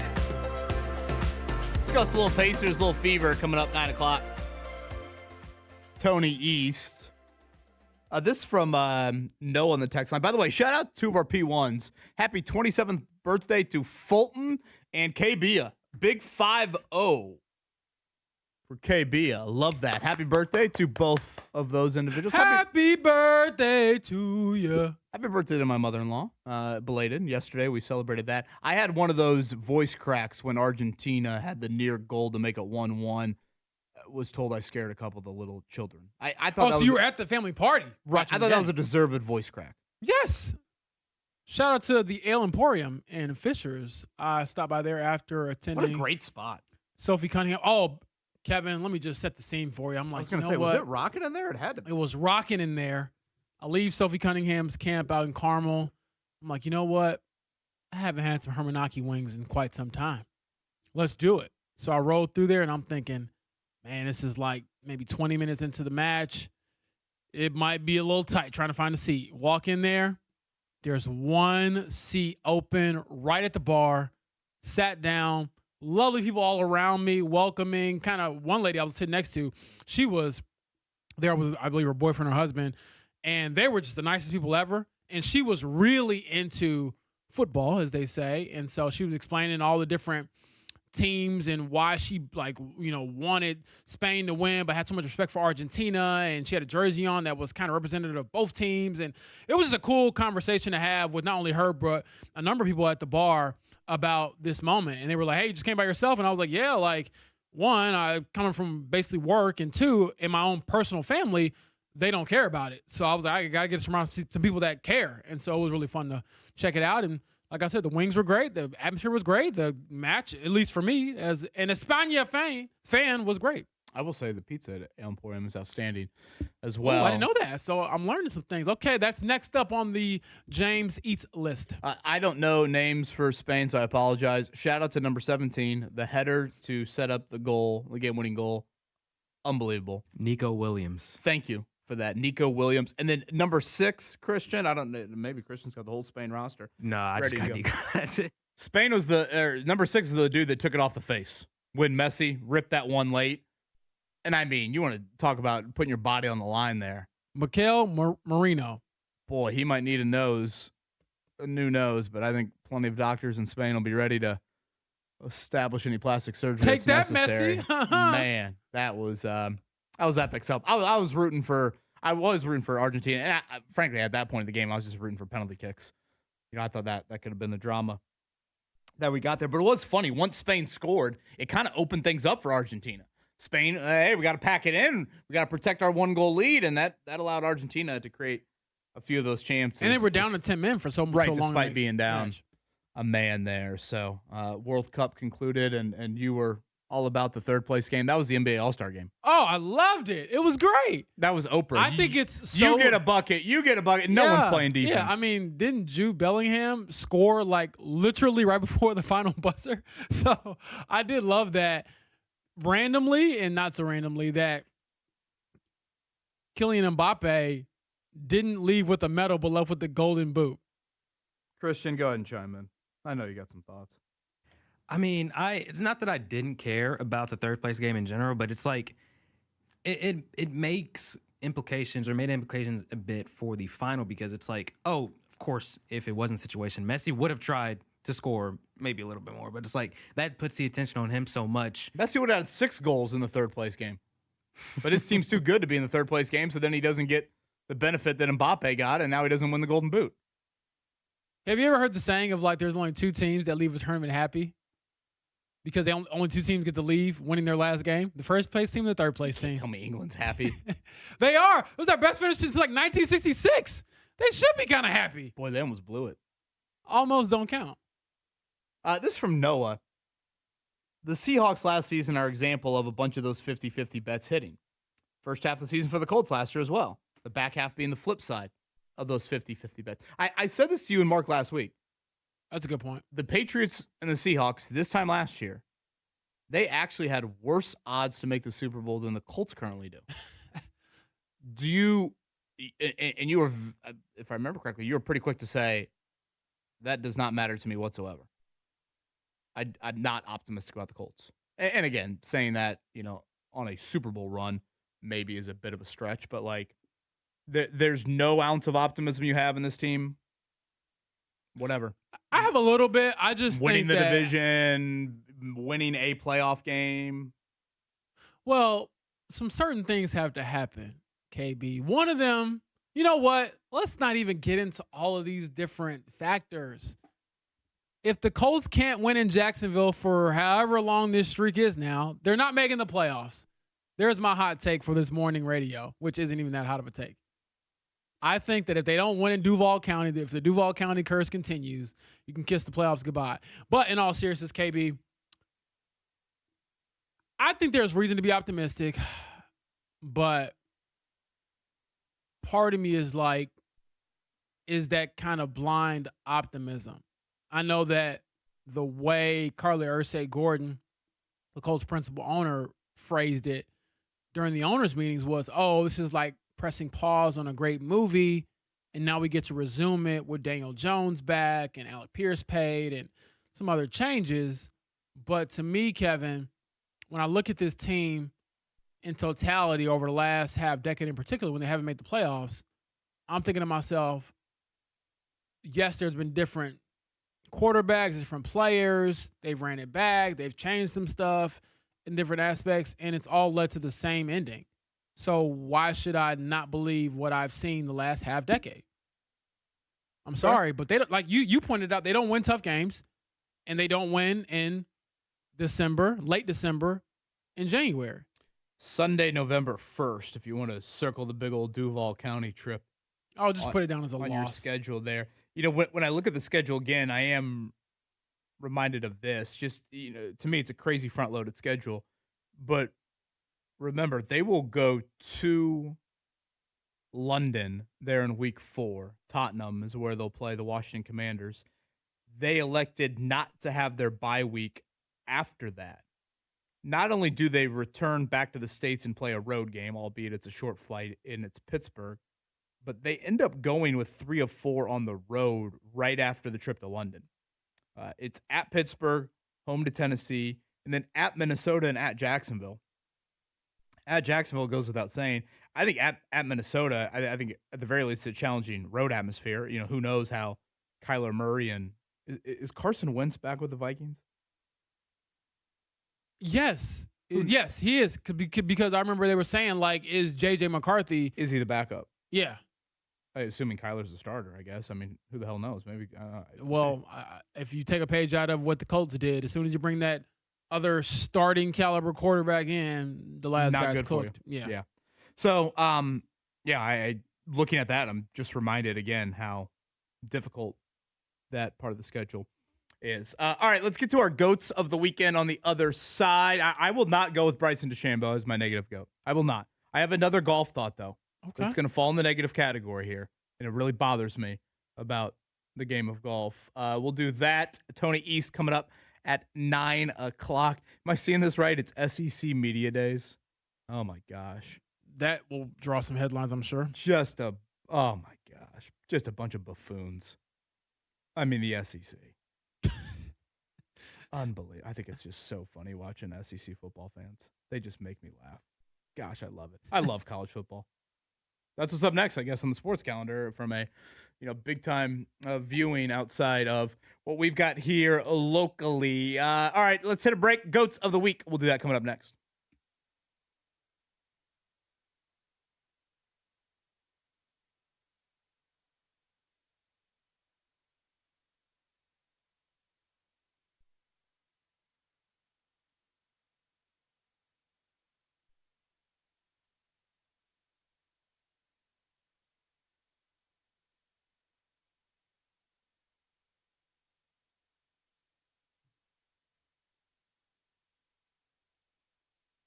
Indoor and outdoor concrete. That is Galaxy Concrete Coatings. Garages, basements, patios, porches, and sidewalks. That's what Galaxy Concrete Coatings are all about. Manufacturers upgrade the warranty from 15 years to lifetime.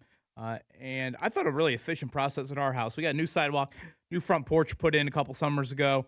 really it was only about a 24-hour project. So not too much of a hassle trying to get in and out of our house whatsoever. Again, you can check them out online. That's galaxyconcretecoatings.com. I think you'll find something that fits you. Residential, workplace.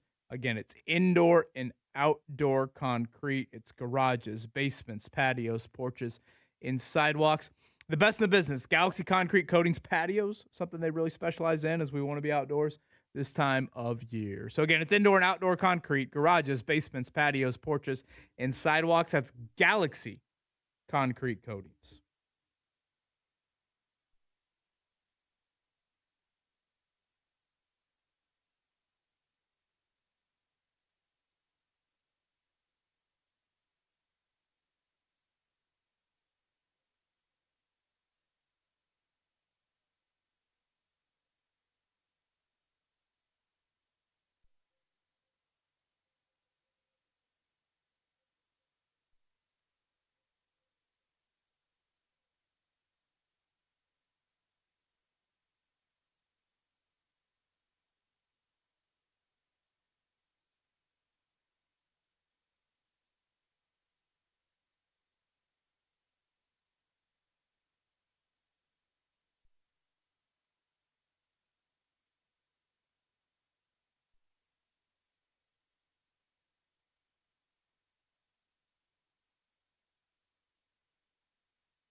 This is the Fan Morning Show with Kevin Bowen and James Boyd. Oh, James, Sam was trying to get us some good news here on this Monday morning. He was chiming in on the text line that the Jaguars' home games for this upcoming season were moving to Orlando. I believe they're renovating, right? Jaguars Stadium, but that's not till 2027. Yeah, and So now the question becomes this: are we going to add one more city? yeah, I was gonna say it doesn't matter, right? Didn't they have a road game technically overseas, across the pond, and they still lost? I will never pick the Colts to beat the Jaguars on the road. I don't care where that road game is played. Yeah, the key description for your phraseology is the Colts have not won a road game against the Jaguars since 2014 because, yes, 2016 was in Wembley. That was in London. All the other ones. Wasn't that game like a nasty score, like 6-0 or something like that? No, that one was actually high scoring. They did have a 6-0. Oh, this was the Blake Bortles going off, I think. Yeah, I want to say it was like 31-27, something like that. 6-0 was with Cody Kessler against Andrew Luck. 2018, I want to say it was the Colts' like only loss in a 10-game stretch. It's one of the more wilder outlier games out there.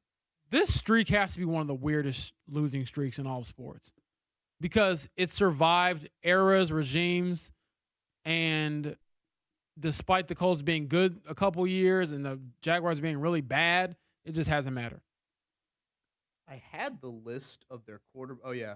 Well, actually, I don't think I have. I just pulled the list of AFC South quarterbacks since the Colts have last won it. Oh, man. You want to talk about a list that'll make you cry? That's what I'm saying, man. Okay, these are the names of the AFC South quarterbacks since the Colts have last won the division. I'll go in reverse order, chronological order. Trevor Lawrence, C.J. Stroud, Trevor Lawrence, Ryan Tannehill, Deshaun Watson, Blake Bortles, Brock Osweiler, Brian Hoyer. Eesh. Nasty. Nasty. Gosh, man, how about a start on Monday like that? I know. And you think back to last year, that's when Daniel Jones tore his Achilles. Like, it's something in the water. I don't know what it is. Christian, we got to go our positive goats. Can you cue us up? Goats of the weekend. Who is the GOAT? I told you all that I was the greatest of all time. Jordan. Here's Michael at the foul line. A shot on Elo. Good! That's what I'm talking about. That's why he's MVP. That's why he's the GOAT. The GOAT. Or GOAT?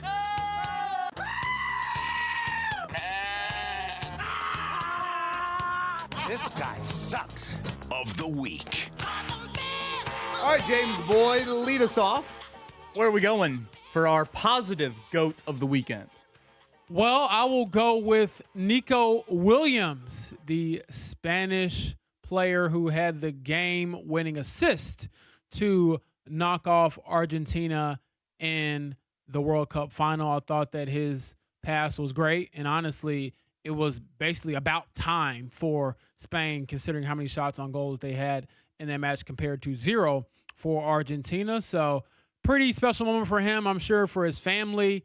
And for me, having Spain in our little World Cup pool here at work, I was pretty happy. I'm going to go to one John Cougar Mellencamp. We went to the Mellencamp concert Saturday night up there at Ruoff. Now, James, Mr. Mellencamp, you want to guess an age on him? He has to be in his 70s. 74 years old. So let's start there. Anybody performing at 74 years old, boy. Got to give him your flowers. Unbelievable. The start for Mr. Cougar, it kind of looked like Oregon in the Peach Bowl. A little rough. I was kind of looking around like, oh, boy. Oh, boy, should we go back out to the car and just maybe go with a little Spotify here? But Cougar, he changed shirts at intermission. He came out in the black shirt. That man was rocking. He had Ruoff going nuts. I thought it was epic, tremendous from John Cougar Mellencamp. Shout out to listener Josh from Cicero. Hails from Sheridan. Currently lives in Cicero. Chatted with him during intermission up on the lawn. So love that. But yes, shout out to one John Mellencamp. Very impressive to watch. Certainly an icon in this state perform. Again, I was a little nervy early on there, but he was excellent. He got better as the night went on. How about that? Great attribute for John Mellencamp. And are we going, Christian? Is Christian going with good? Okay, all right. Chris said he's going to sit this out. What do you got for your negative? Well, Christian, just by the way, you're always my good go to the week when you're filling for Mark Dykton. So Thanks, man. there you go. Maybe Mark will work again someday, but until then, Christian's got us. With my bad go of the week. Don't hold your breath. I'm Mark working again. My bad go to the week would probably have to be anyone who tried to discredit the fact that Caitlin Clark having 45-10 came against the worst team in the league, so therefore it's invalid. You guys are losers. Do you enjoy basketball? Do you enjoy greatness? I mean, my goodness, to try to poke holes in a performance like that just lets me know that the discourse around her is always so stupid. So people who can't appreciate that, I'm here to say you might be a little stupid too. There you go. I'm sorry. I'm tired of being nice, man. Like, can we not enjoy basketball? Okay. I get you might be hate the team, hate the player, whatever, but like recognize greatness, people. I'm with you wholeheartedly. Can I go with a golf rule for my negative go to the week? And it has nothing to do with Bryson. Did you watch any of the final round yesterday? Yes. Okay, so Scotty Scheffler's got to birdie the last 3 to try and have a chance, okay? Right. He birdies 16. He gets to 17, this par 5. He tries this kind of wild shot, and he hits the ball 10 Walmarts that way. I mean, this ball, it had a better chance of hitting the Himalaya mountains than it did getting on the green, okay? Well, James, it goes near what looks to be a massive grandstand where the fans are sitting. And so he gets a free drop with the acronym of TIO, Temporary Immovable Obstruction. It is an utter joke that these guys in these professional golf events can hit such bad shots that they go in the stands, that they get a free drop. If you're going to hit the ball in the stands, I get it. James Boyd's eating his wings and his blue cheese and it lands on his plate. You can't go this isn't Happy Gilmore. You can't go in the stands and obviously hit the shot. But if you hit such a bad shot that it goes in the stands, that means you have to drop the ball right here, and the heather's going to be higher than Bryson DeChambeau can stomp down. That's what I need. I could not believe Scotty Scheffler got away with that. It potentially could have altered the entire golf tournament. Golf bothers me so much at times. This is one of the rules that really bothers me. Figure it out, golf.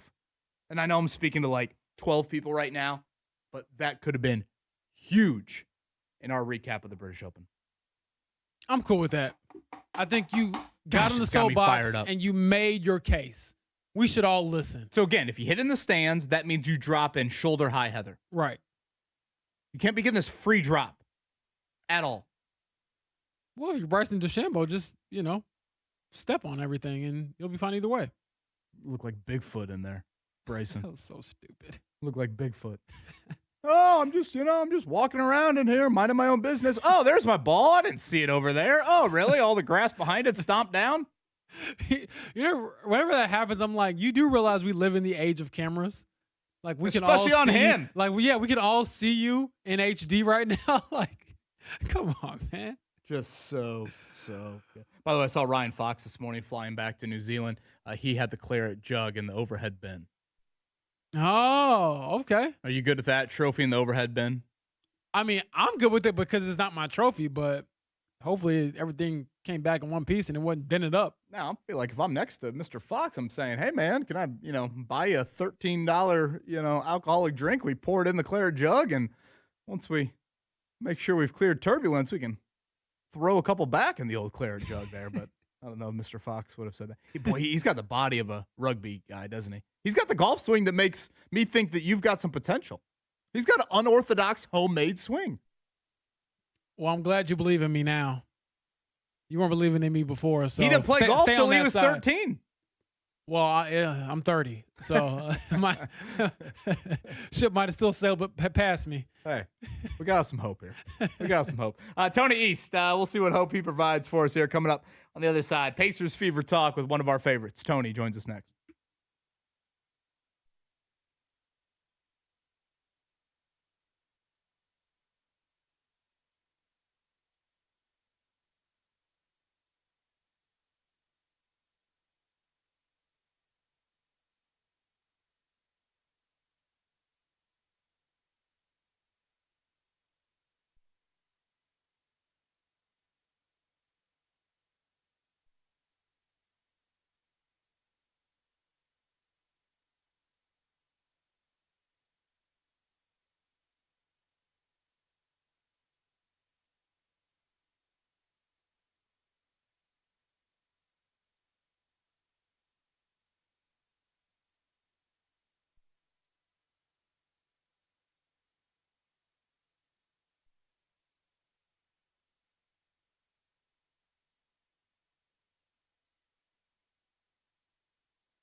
is the Fan Morning Show with Kevin Bowen and James Boyd. Sounds like you might be getting a little sleep-deprived Jake Query coming up.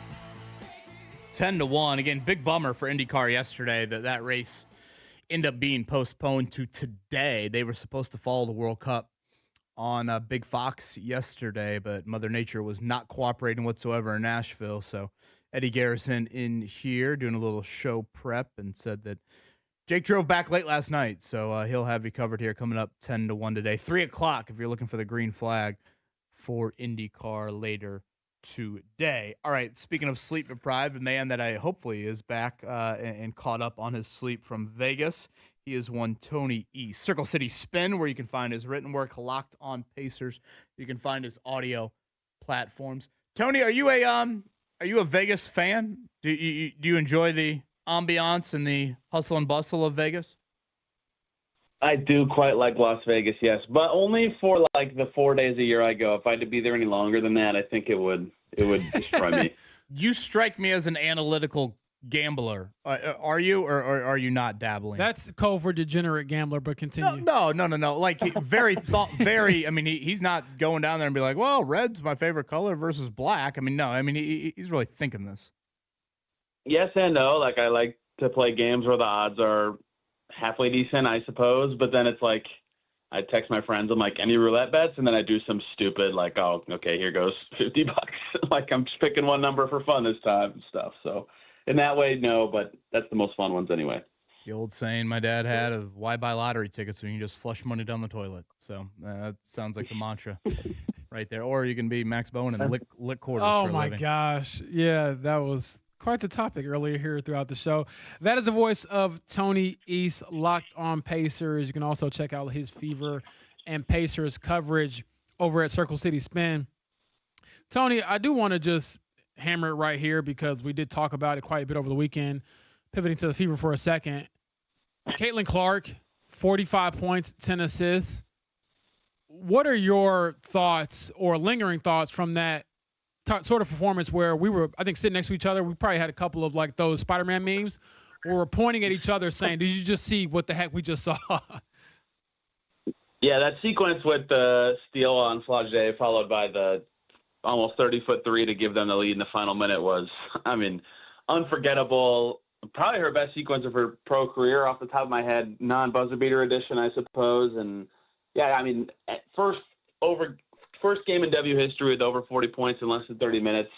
It was just ridiculous. And it kind of came out of nowhere where the first quarter, you know, you and I were talking like we're Googling Kelsey Mitchell's career highs because she has 17 points and they're scoring 49 points in 13 minutes. And it just feels like it's about to be this team level thing. And then all of a sudden for the last, whatever it was, 25 minutes of the game, she just was an absolute supernova in a way that I very rarely see that in the W. Most of the really high-scoring W games is like 3 15-point quarters in a row. You know, I was at Brianna Stewart's covered Brianna Stewart's 45-point game against the Fever in 2023, and that's kind of what hers was. It was like 17 in the first, and then 13 in the second, and then 15 in the third, and then she was done. They were up by so much. Whereas that's the other part about Caitlin's that was so fantastic, besides that it was such a flurry, was it took her the whole game in like magical, special, clutch moments to do it. So it came with just more feeling because of how tight the game was the whole time. They needed every single one of her points. They didn't even really play that well as a team, but she was just sensational. It was unforgettable and one of the best performances I've ever seen. But, Tony, it came against the worst team in the league, and they should have been a lot easier. Like, I'm joking, by the way. Oh, I was actually mad about, like, it drives me crazy that people think that way or, like, rush to diminish things. Like, no one has done that before ever. Why is that a thing why is that a human experience thing that people want to do that? I don't know, but I'm glad we were in the building for it, brother.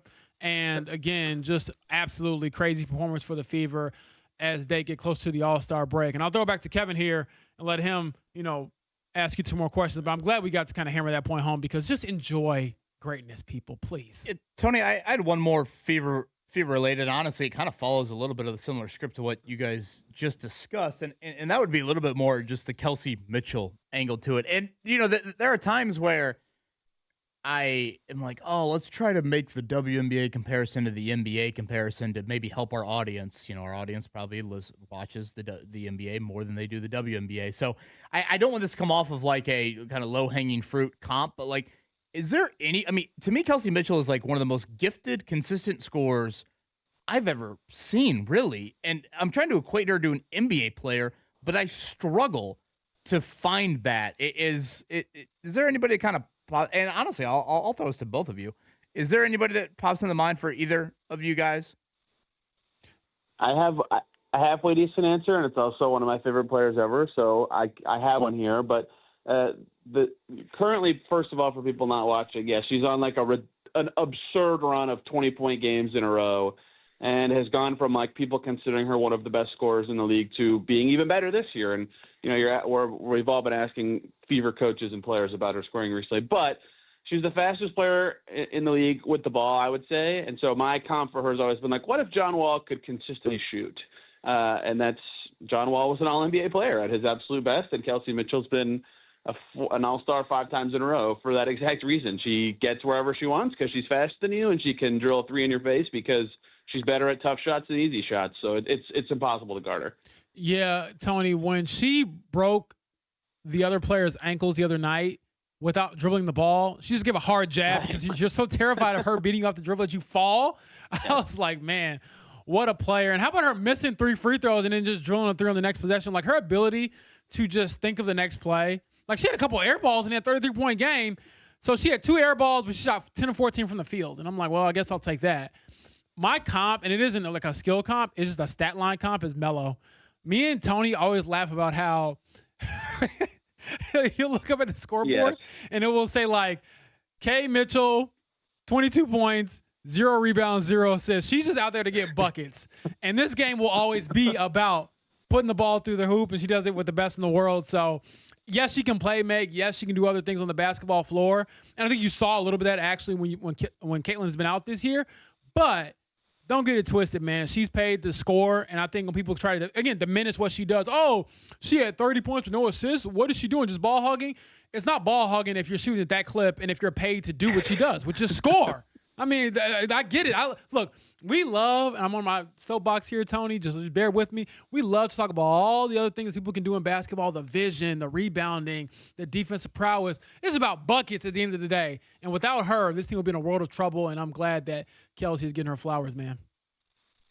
That was a good one. I think from a like totality of impact, that's probably honestly better than mine when I was like too focused on her singular skill that makes everything else work. So somehow if you can slam John Wall and Carmelo Anthony together in your head, everybody do that.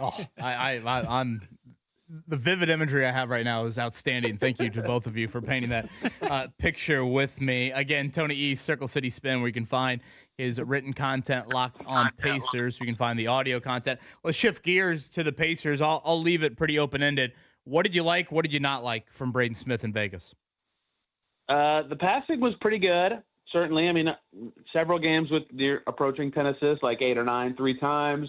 And he got better at it throughout Summer League, which is important. Like it's a huge, I think people are underrating in Summer League how much of a massive, like shocking system adjustment he had. Purdue played super slow and long possessions, methodical, get to your shots, a lot of 2-man actions. And so for him to go from that to like, all right, get off the ball quick. When it comes to you, get off of it quick. Everything's fast. It just took him a while. And you could see early in Summer League that he struggled with that when he would like go around a screen, he would see help. And then instead of driving or trying to be Pacers-y and make the action a paint touch, he would just get off the ball right away. And then the action was for nothing. He didn't do anything. He just dribbled around a screen. So throughout Summer League, he got better at getting into the paint, connecting with his bigs. Like him and Rinkmast had legit good chemistry out there. The passing was certainly solid.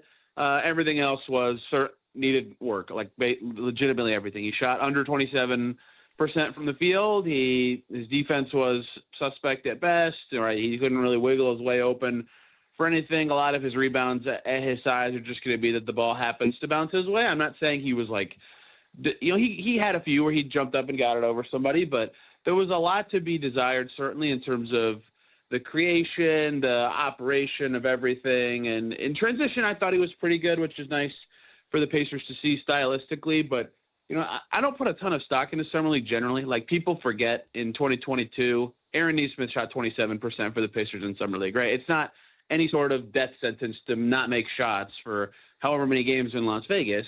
But there was a lot of struggles for Braden Smith out there, certainly, and for a guy that had to answer some questions about how he'd handle, like, an upgrade in size and an upgrade in tempo.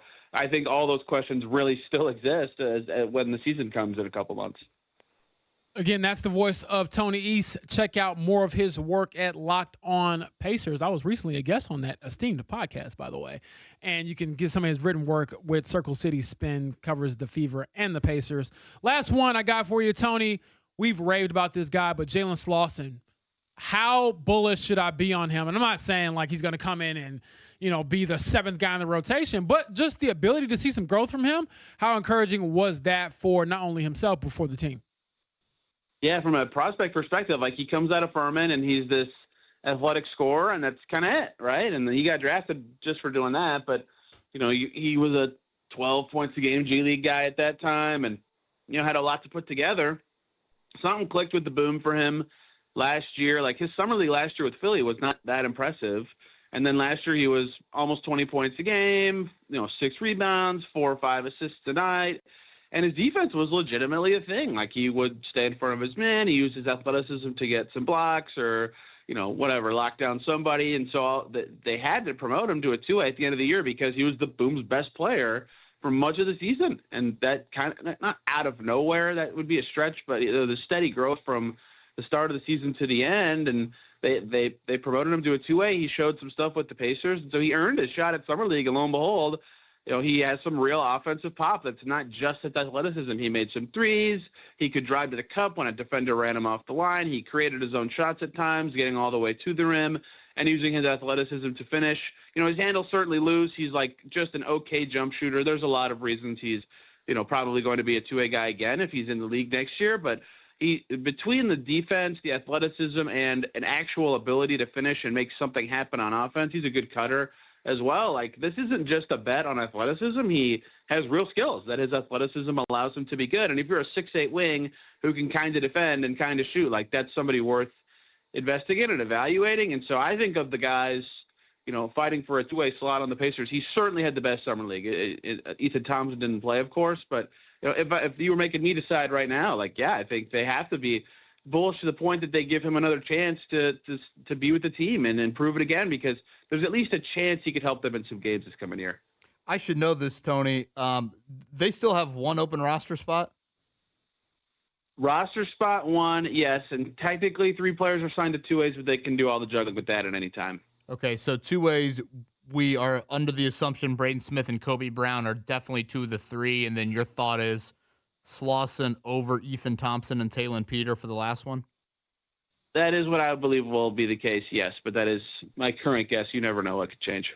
Last thing, and I know you mentioned this earlier today, but we're about ready to enter a stretch here for the NBA where it's supposed to be the quietest time of the offseason, really the next month or so. We still have the LeBron situation to play out. I get that it's not prime LeBron, but do you feel like there is a domino off of his decision that could impact anything else for the Pacers this offseason?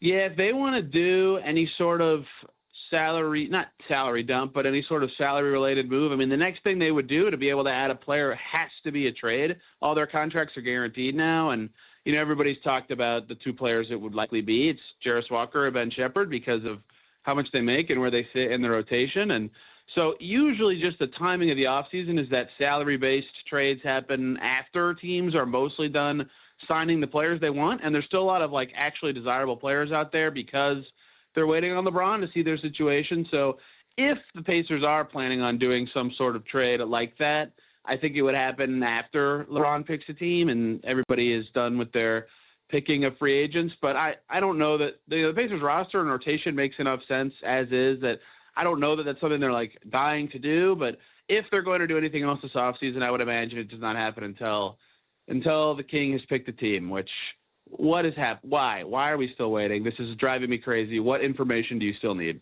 Come on. I'm with you on that end. Lou Dort to the Hawks. Do we like, is that good? Are the Hawks a bunch of guards and wings? That is a funny one in that Lou Dort's one of those players that I watch him and I look at the numbers. I'm like, this is not a very good player. And NBA players are like, oh, Lou Dort's good. He's a great, he's an awesome defender. And now he's playing against the Pacers more times a year because he's in the Eastern Conference, and that team has real defenders on the wing now and has apparently C.J. McCollum as the greatest guard ever in the playoffs and can actually score, and Jalen Johnson. I think the Hawks are going to be pretty good. That was a good deal for them. Well, the Wings are always well known in Atlanta, so. Oh, that was good. That was really good. That was some of your best. Thank you. It seemed like every time Lou Dort shot it well in the finals, though, the Thunder won. So I feel like he's a name that Pacers fans are not going to hold in super high regard. High regard is how we would describe the great Tony East. He is joining us here, Locked On Pacers, and again, Circle City Spin. Tony, hope you had a great weekend, man, and hope you get some rest over the next week or so. You got it. Thanks for having me, guys. I said that to Tony, just one Fever game here in the next. Thank you to Eddie Garrison for posting this up here. It looks like the next week and a half, really.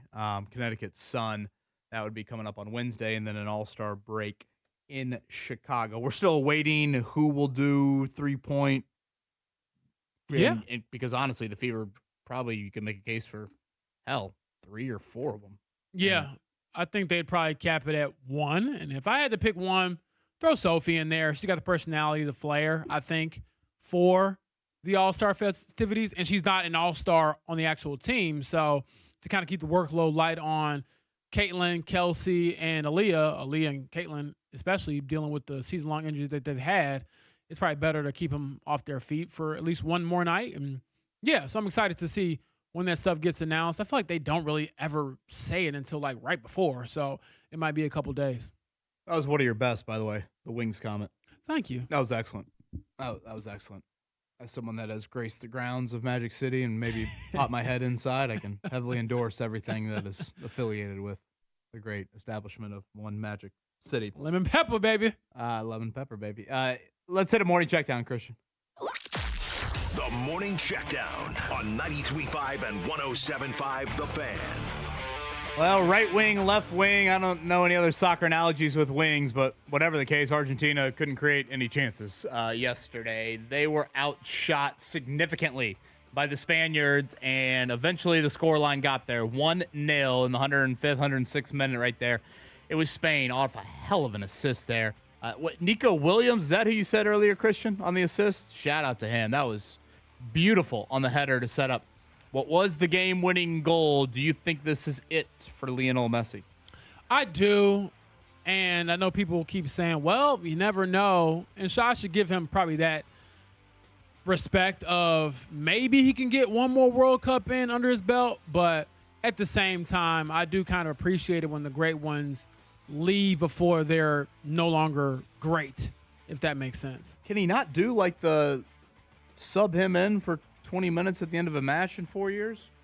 I think he could do it, Kevin, but that would be like, hey, can LeBron 3 years from now still give you 15 points off the bench? Probably, but like, do you want to be viewed in that light when you've been the guy for so long? I will say It's this, hard. just based off stamina, Messi's ability to not run very much makes me think I could play soccer. Yeah, you got to run that much. You just got to be in the right place at the right time. I'm like, dude, the ball's 5 feet away. Yeah. And he's just waddling like a penguin. Yeah. And then he gets on the ball and he's Harry Houdini out there. It just, he's a world class. So, hey, Christian, make sure you clip that. Basically, Kevin saying that Messi reminds him of himself. Right, exactly. Messi, Bowen. They're going to find a video of you running. Oh, boy. This guy thinks he can play soccer? Oh, man. Trust me, Christian. That's like my worst nightmare. Like, I don't want anybody to ever find, like, any highlights of me doing anything. Oh, man. If they see me doing that, it's going to be a long, long day. It's going to look like James Boyd swinging a golf club. By the way, shout out to the great Vince Drummond at Old Oakland Golf Club. He reached out to me during the break. Let me make sure I got this text right. I believe it said, send JB my way. Oh, boy. Tell JB getting real. I can give him some pointers. So how about that? The great Vince Drummond, excellent player on the course. So he must be like great teacher. I was going to say, is he like one step below Jesus trying to fix my swing? So is he like John the Baptist or something? My response to him, you don't want that project. Trust me. Oh, you trying to see? You see how people try to block your blessings, Christian? You see that? Get you some friends that ain't haters like Kevin Bone. Negativity okay? on a Monday That's what I'm morning. saying. That's crazy. Vince, a guy offers to help me, and you try to deny the help that I'm offering. Vince, you need the patience of Mother Teresa if you're going to be teaching James Boyd how to play golf here. A lot of teaching from Caitlin Clark Friday night to the Seattle Storm. 45-10. 45 points, 10 assists. And just to remind everybody, 45-10 speaks for itself. 29 minutes of basketball. Hell, she was still on a minutes restriction, wasn't she? Yeah, and she went a little bit over, but wasn't her usual amount. I mean, this is the player who usually plays like 33, 34 minutes a night when she's fully healthy and didn't need to, and she still got it done.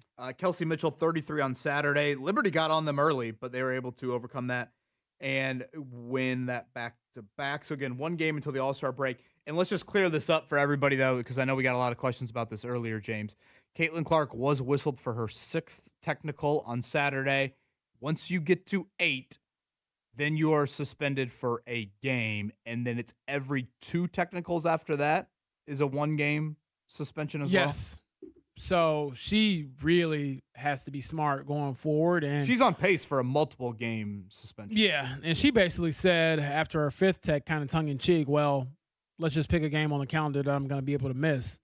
But to me, that sounds funny, but that's not really funny. Exactly. I was like, that's not an excuse because you're in a very tight playoff race right now, and you're the leader of your team. Like, we would criticize any player that misses a game because of technical fouls.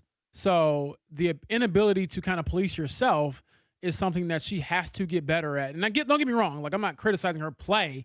She's a great player, but sometimes the temperament needs to be reeled in. So, again, one game coming up. That'll be another 8 o'clock tip. Seemingly the Fever never play at normal times. 8 o'clock on Wednesday with the Sun, one of the worst teams in the league. Pacers Summer League wrapped up. Just heard Tony East's thoughts on Braden Smith. I'd like to keep that roster spot open.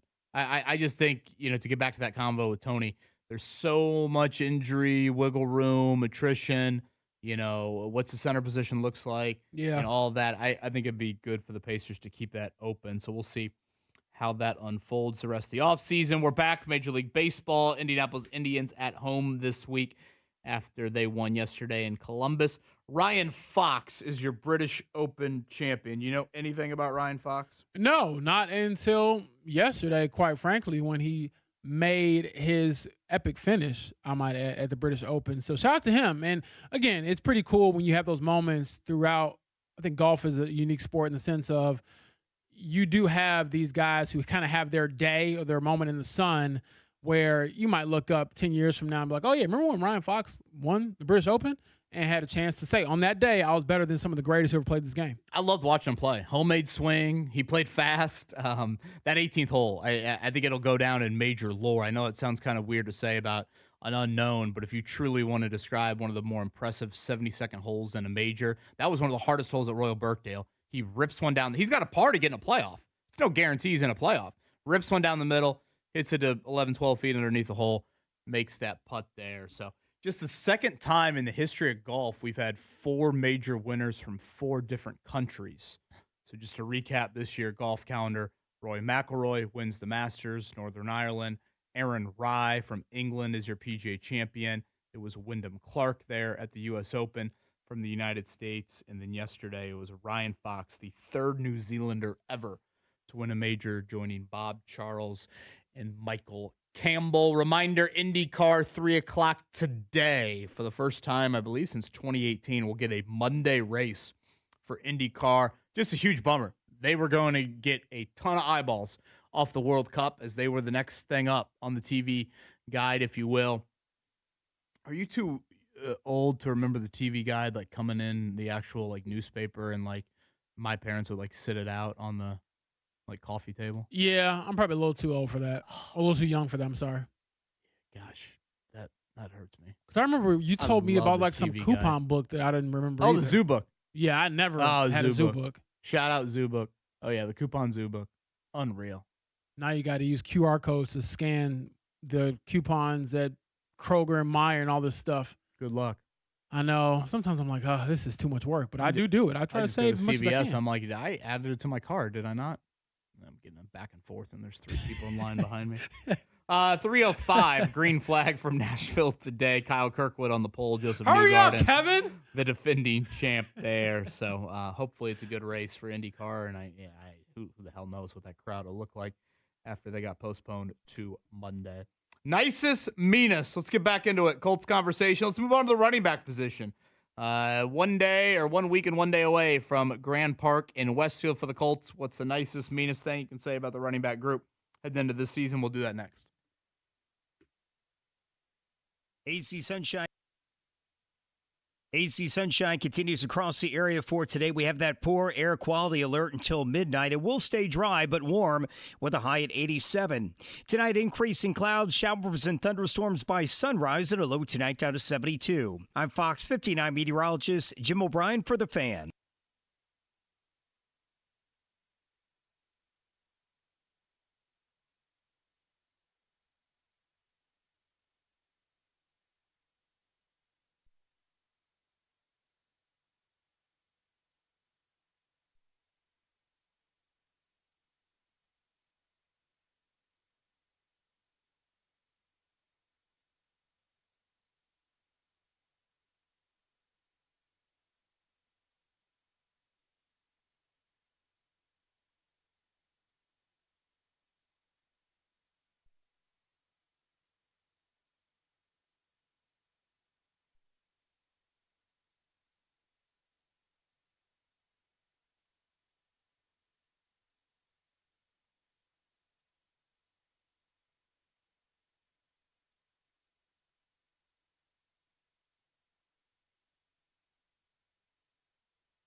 This is the Fan Morning Show with Kevin Bowen and James Boyd. Mark Dyke will be back tomorrow. 8 days away, James. We are in Westfield coming up a week from tomorrow. That is the report day. So we will hear from Chris Ballard coming up a week from Tuesday. It's usually the day you kind of, it'll be a newsy day. Is DeForest Buckner on PUP? Is Alec Pierce on PUP? I assume Daniel Jones won't be. That would be news, I think, if he was on PUP. So, those are some of the things we'll get. And again, physically. Will JT hold out? Unable or hold in to perform. I laugh because I didn't want to cry, but yeah, I guess that is a topic that you certainly brought up last week. Yeah.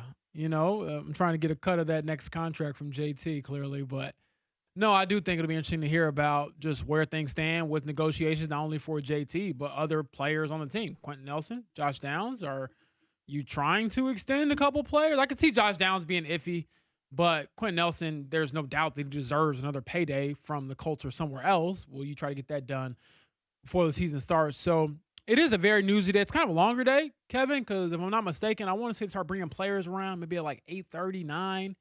And so usually I think the way we've done it in years past, you've kind of like held it down and I'll hop out for 5 minutes and I'll come back and say, hey, here's what happened with this player. Here's what they said. And so it can be a busy day, but I also think that it's good to hear from the general manager at that stage of the offseason because we haven't really talked to him since kind of everything has happened with this version of the team.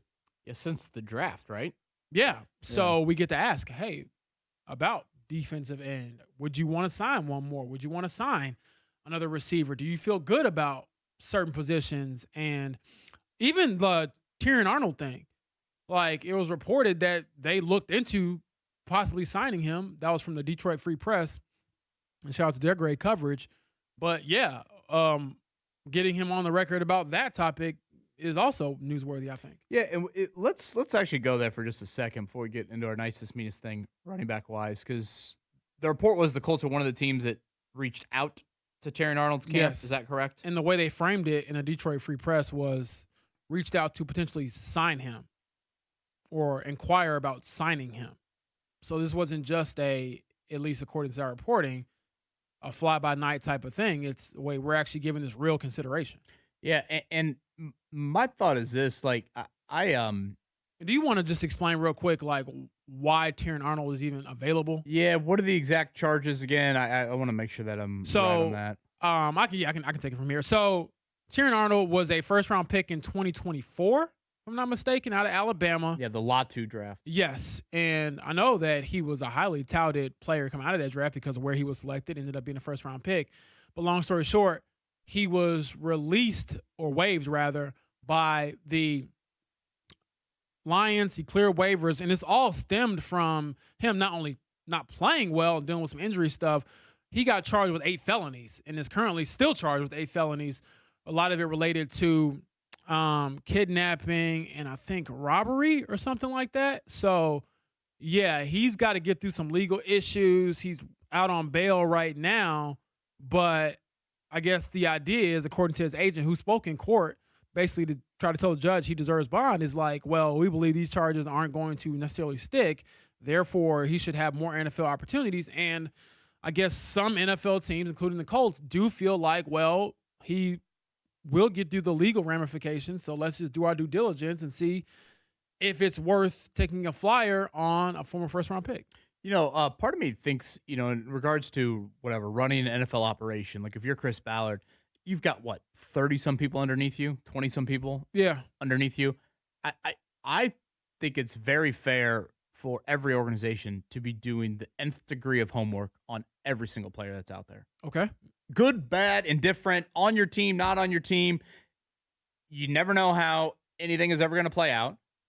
If your owner comes to you and says, why aren't we pursuing, let's say Tyrion Arnold joins the Jags and ends up having an all-pro career. And Carly Gordon knocks on your office door and says, why didn't we go get Tyrion Arnold? Right. I want to have the evidence to be like, well, this, our legal team looked into this. Like, I want to make sure that, like, I've got the showing of my work here. Good, bad, indifferent. Right. Now, having said that, I know that's not apples to apples. Let me be very clear to start off. But, a few years ago, we had obviously the very public Deshaun Watson situation playing out of where is he going? Like, if Deshaun Watson wasn't in the AFC South, therefore that kind of eliminated the Colts from that conversation. Mm-hmm. I have no doubt in my mind the Colts wanted Deshaun Watson 1,000%. Mm-hmm. Even given all of his, and I'm just going to say issues, and again, his issues are different than Terran Arnold's issues, to be very clear. And we'll see how all the charges play out. But I guess I don't have that much of an issue with the team doing the homework. To me, it's a totally different animal if you then take it all the way to the goal line. And like Kareem Hunt a few years ago. Remember the Colts were reportedly interested? Didn't they work him out maybe? Something like that. Again, there's part of me that thinks, doing your homework, all of that, okay, I'm fine with you doing that. It's when you sign individuals with that track record. Draft, Seth McGowan's case, this past draft, that's when I think the conversation really starts to shift. Absolutely. I think you make a lot of good points there. And so, yeah, I'm looking forward to a week from now sort of getting the ball rolling with the Colts and really locking back into that being our main topic here on the show, because as much as we joke about camp and how hot it is and stuff like that, it is cool to be out there with all of you. I think we get a chance to interact with a lot of listeners out there and then give you the latest on the state of the team. The nicest thing I can say about the Colts running back room, you have a durable, home run, Hall of Fame running back still in his prime years, coming off one of the healthiest running back seasons we've ever seen in the NFL. Well, the nicest thing I was going to say about the Colts running back room was along the same lines, JT, and how he hasn't held out yet. No, guy, come on. You gotta stick to the nice thing. You can't throw in the caveat, yeah, but. But no, the nicest thing I can say is seriously, you have a Hall of Fame running back in your room, and he's good enough, in all seriousness, to carry your room. Even with, I guess it kind of gets to the bad parts, but like, sure, you ain't got much depth, but boy, do you have a great, great player who is capable, as he's shown, knock on wood here, of being one of the best offensive players in all of football. And I don't think, again, the golf analogy I use quite often, which I apologize for, I don't think he's walking up the 18th hole in his career. Nah. Either. I believe I just saw Jake Query in the building. He's alive! Here, so he is alive. A sleep-deprived Jake Query. He'll join us. Busy day for IndyCar, not for good reasons. Yesterday, Mother Nature impacting that. We'll chat with Jake here, set you up. 10-1 today. This is the Fan Morning Show here on a Monday.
is the Fan Morning Show with Kevin Bowen and James Boyd. All right, one final time here. Jake Query in the building, sleep deprived. He'll have you covered from 10 to 1. Reminder, IndyCar, 3 o'clock today from down there in Nashville. That'll be the oval there. So they will have you covered. Coming up 3:05, I believe, is the green flag. Boy, I'm still frustrated by the old Live Golf PGA Tour split. The whole Bryson Rory thing over the weekend kind of reignited that in me. You want more head-to-head matchups, more ways to kind of settle the beef. 100%. And again, the beef part is the important part. Like, that's why we tune in. Well, at least I think for the casual fans to tune in, you need more of that. yeah, healthy sports tension is an important element to growing your sport. Hell, IndyCar has debated this before. When you have a post-race dust-up or two, get that out there. Yeah. You know, that's important. And now you see those two cars side to side the next race. Now you're thinking, oh, boy, here we go. Could something happen here? And, again, the Rory McIlroy comments I thought were excellent. Yeah. I mean, he took him to task. Excellent to Bryson DeChambeau. For those who missed it, succinctly, Rory, I'm not particularly fond of him, McIlroy said of DeChambeau. I think a lot of it is performative. I think it's a lot for attention. And as we debated earlier, I think I'm not particularly fond of him is meaner than saying I don't like the dude. Yeah, Roy is one of the rare athletes, especially in golf, that actually speaks his mind. And again, I get that Rory hasn't probably been perfect all throughout, and I get there are a lot of people in the golf world that don't necessarily like Rory. But, okay, that's fine. The fact that because we have the PGA Tour Live split, we have this moment at the British Open, a major championship, these two sharing words. Bryson, for what it's worth, has not yet commented on these particular comments. But now we don't see them again until Augusta National in the second week of April. The second week of April. James, it's July 20th. Yeah, that's kind of crazy. Like, the seasons will have changed by then. Many of them. Yeah, it just bothers me. Can I say this real quick? Frustrates me. Should we say our meanest thing about the Colts running back? Oh, yeah. Sorry. Thanks for getting me back on track. Oh, you're fine. Trust me, it's not as mean as what I would say about Cam Scatterboo, by the way. Imagine seeing your running back do a backflip, and I don't know what he was doing. He was at Fanatics Fest or something like that and did a backflip. And to back up here, for those listening, Cam Scatterboo, New York Giants running back, one of their better players, had a gruesome ankle injury last year at the end of the season, and he's rehabbing. I think still he might be 100% healthy, or at least he claims to be. Did a backflip at one of these events over the weekend and didn't land it correctly on his surgically repaired ankle. Just stupid. So at least I'm not ranting about that with the Colts running back room. The meanest thing I can say is that if JT goes down, you're cooked. And I mean, that's usually the case for most star running backs, but at least in 2023, the last time that JT was really banged up, you had Zach Moss, who took over and was a veteran, and I think he gave you over 700 yards rushing. The two guys that are competing for the backup role have a combined 96 career rushing yards, and 96 of them belong to DJ Giddens, while 0 belong to Seth McGowan, the 7th-round pick. Yeah, I think that's really well said. Yeah, I go, you're one JT injury away from having the least productive, most inexperienced room in the entire NFL. Yeah. It's bleak, man, which is why I think that JT has a decent amount of leverage to say, hey, pay me before I get back on the field. Tomorrow I'm going to post to our site 53 questions about the Colts. I do this every year. Ooh. The 53 is the, obviously, roster cut down date. By the way, that's at a Sunday at 6 o'clock this year in late August, roster cuts. Is it? Oh, yeah. I'm like, can we not stick with Tuesday at 4? Sunday at 6? Yeah, that bothers me. Anyways, one Look of the at us complaining about our cushy jobs. I how annoying is that? I know people are driving to work and they're like, these two losers. I'm sorry. I know. I apologize. I probably shouldn't bitch and moan, but the games can be on the weekends, just not exactly. We're just used to routine. People, we're used to routine. But anyways, in regards to the 53 questions, one of the questions I had was, is there a sneaky free agent signing we're not thinking of? we've said wide receiver and defensive end for several months. Running back is one of them for me. Like, is there an Amir Abdullah? Is there a Tyler Goodson? Is there a, how many times do you see like Kenyon Drake is working out for said team? Just like random veteran running back that you're kind of like, wait, that dude's still trying to play football? I was going to say, go find Frank Gore's son. Isn't he around?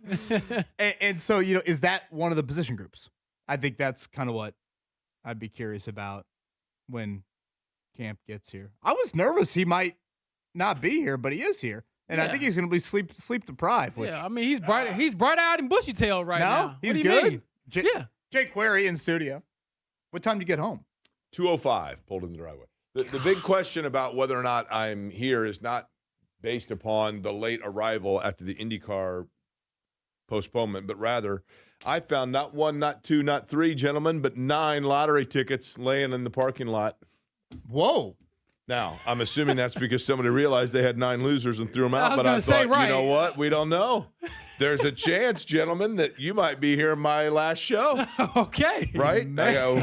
I got one. Oh, wait a minute. This one, that's the receipt. That doesn't. Not 1, not 2. He looks like those LeBron poker. James right now. I'm telling you right now, right? I mean, let's delay that decision. Here we go. Man, he's got enough money to. And there's daily 3s, there's daily 4s. There might be a Mega Millions here. He might buy his way into the Indy 500 next year with all those tickets. Let's go. 305 green flag today. Did I see that? That is correct. Yes, sir. And I know we're up against it, but that was a bummer.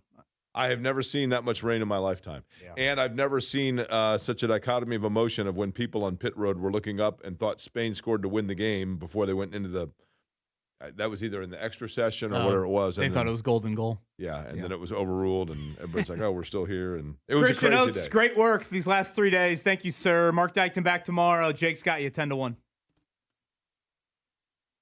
Look at Christian's sweet new hat.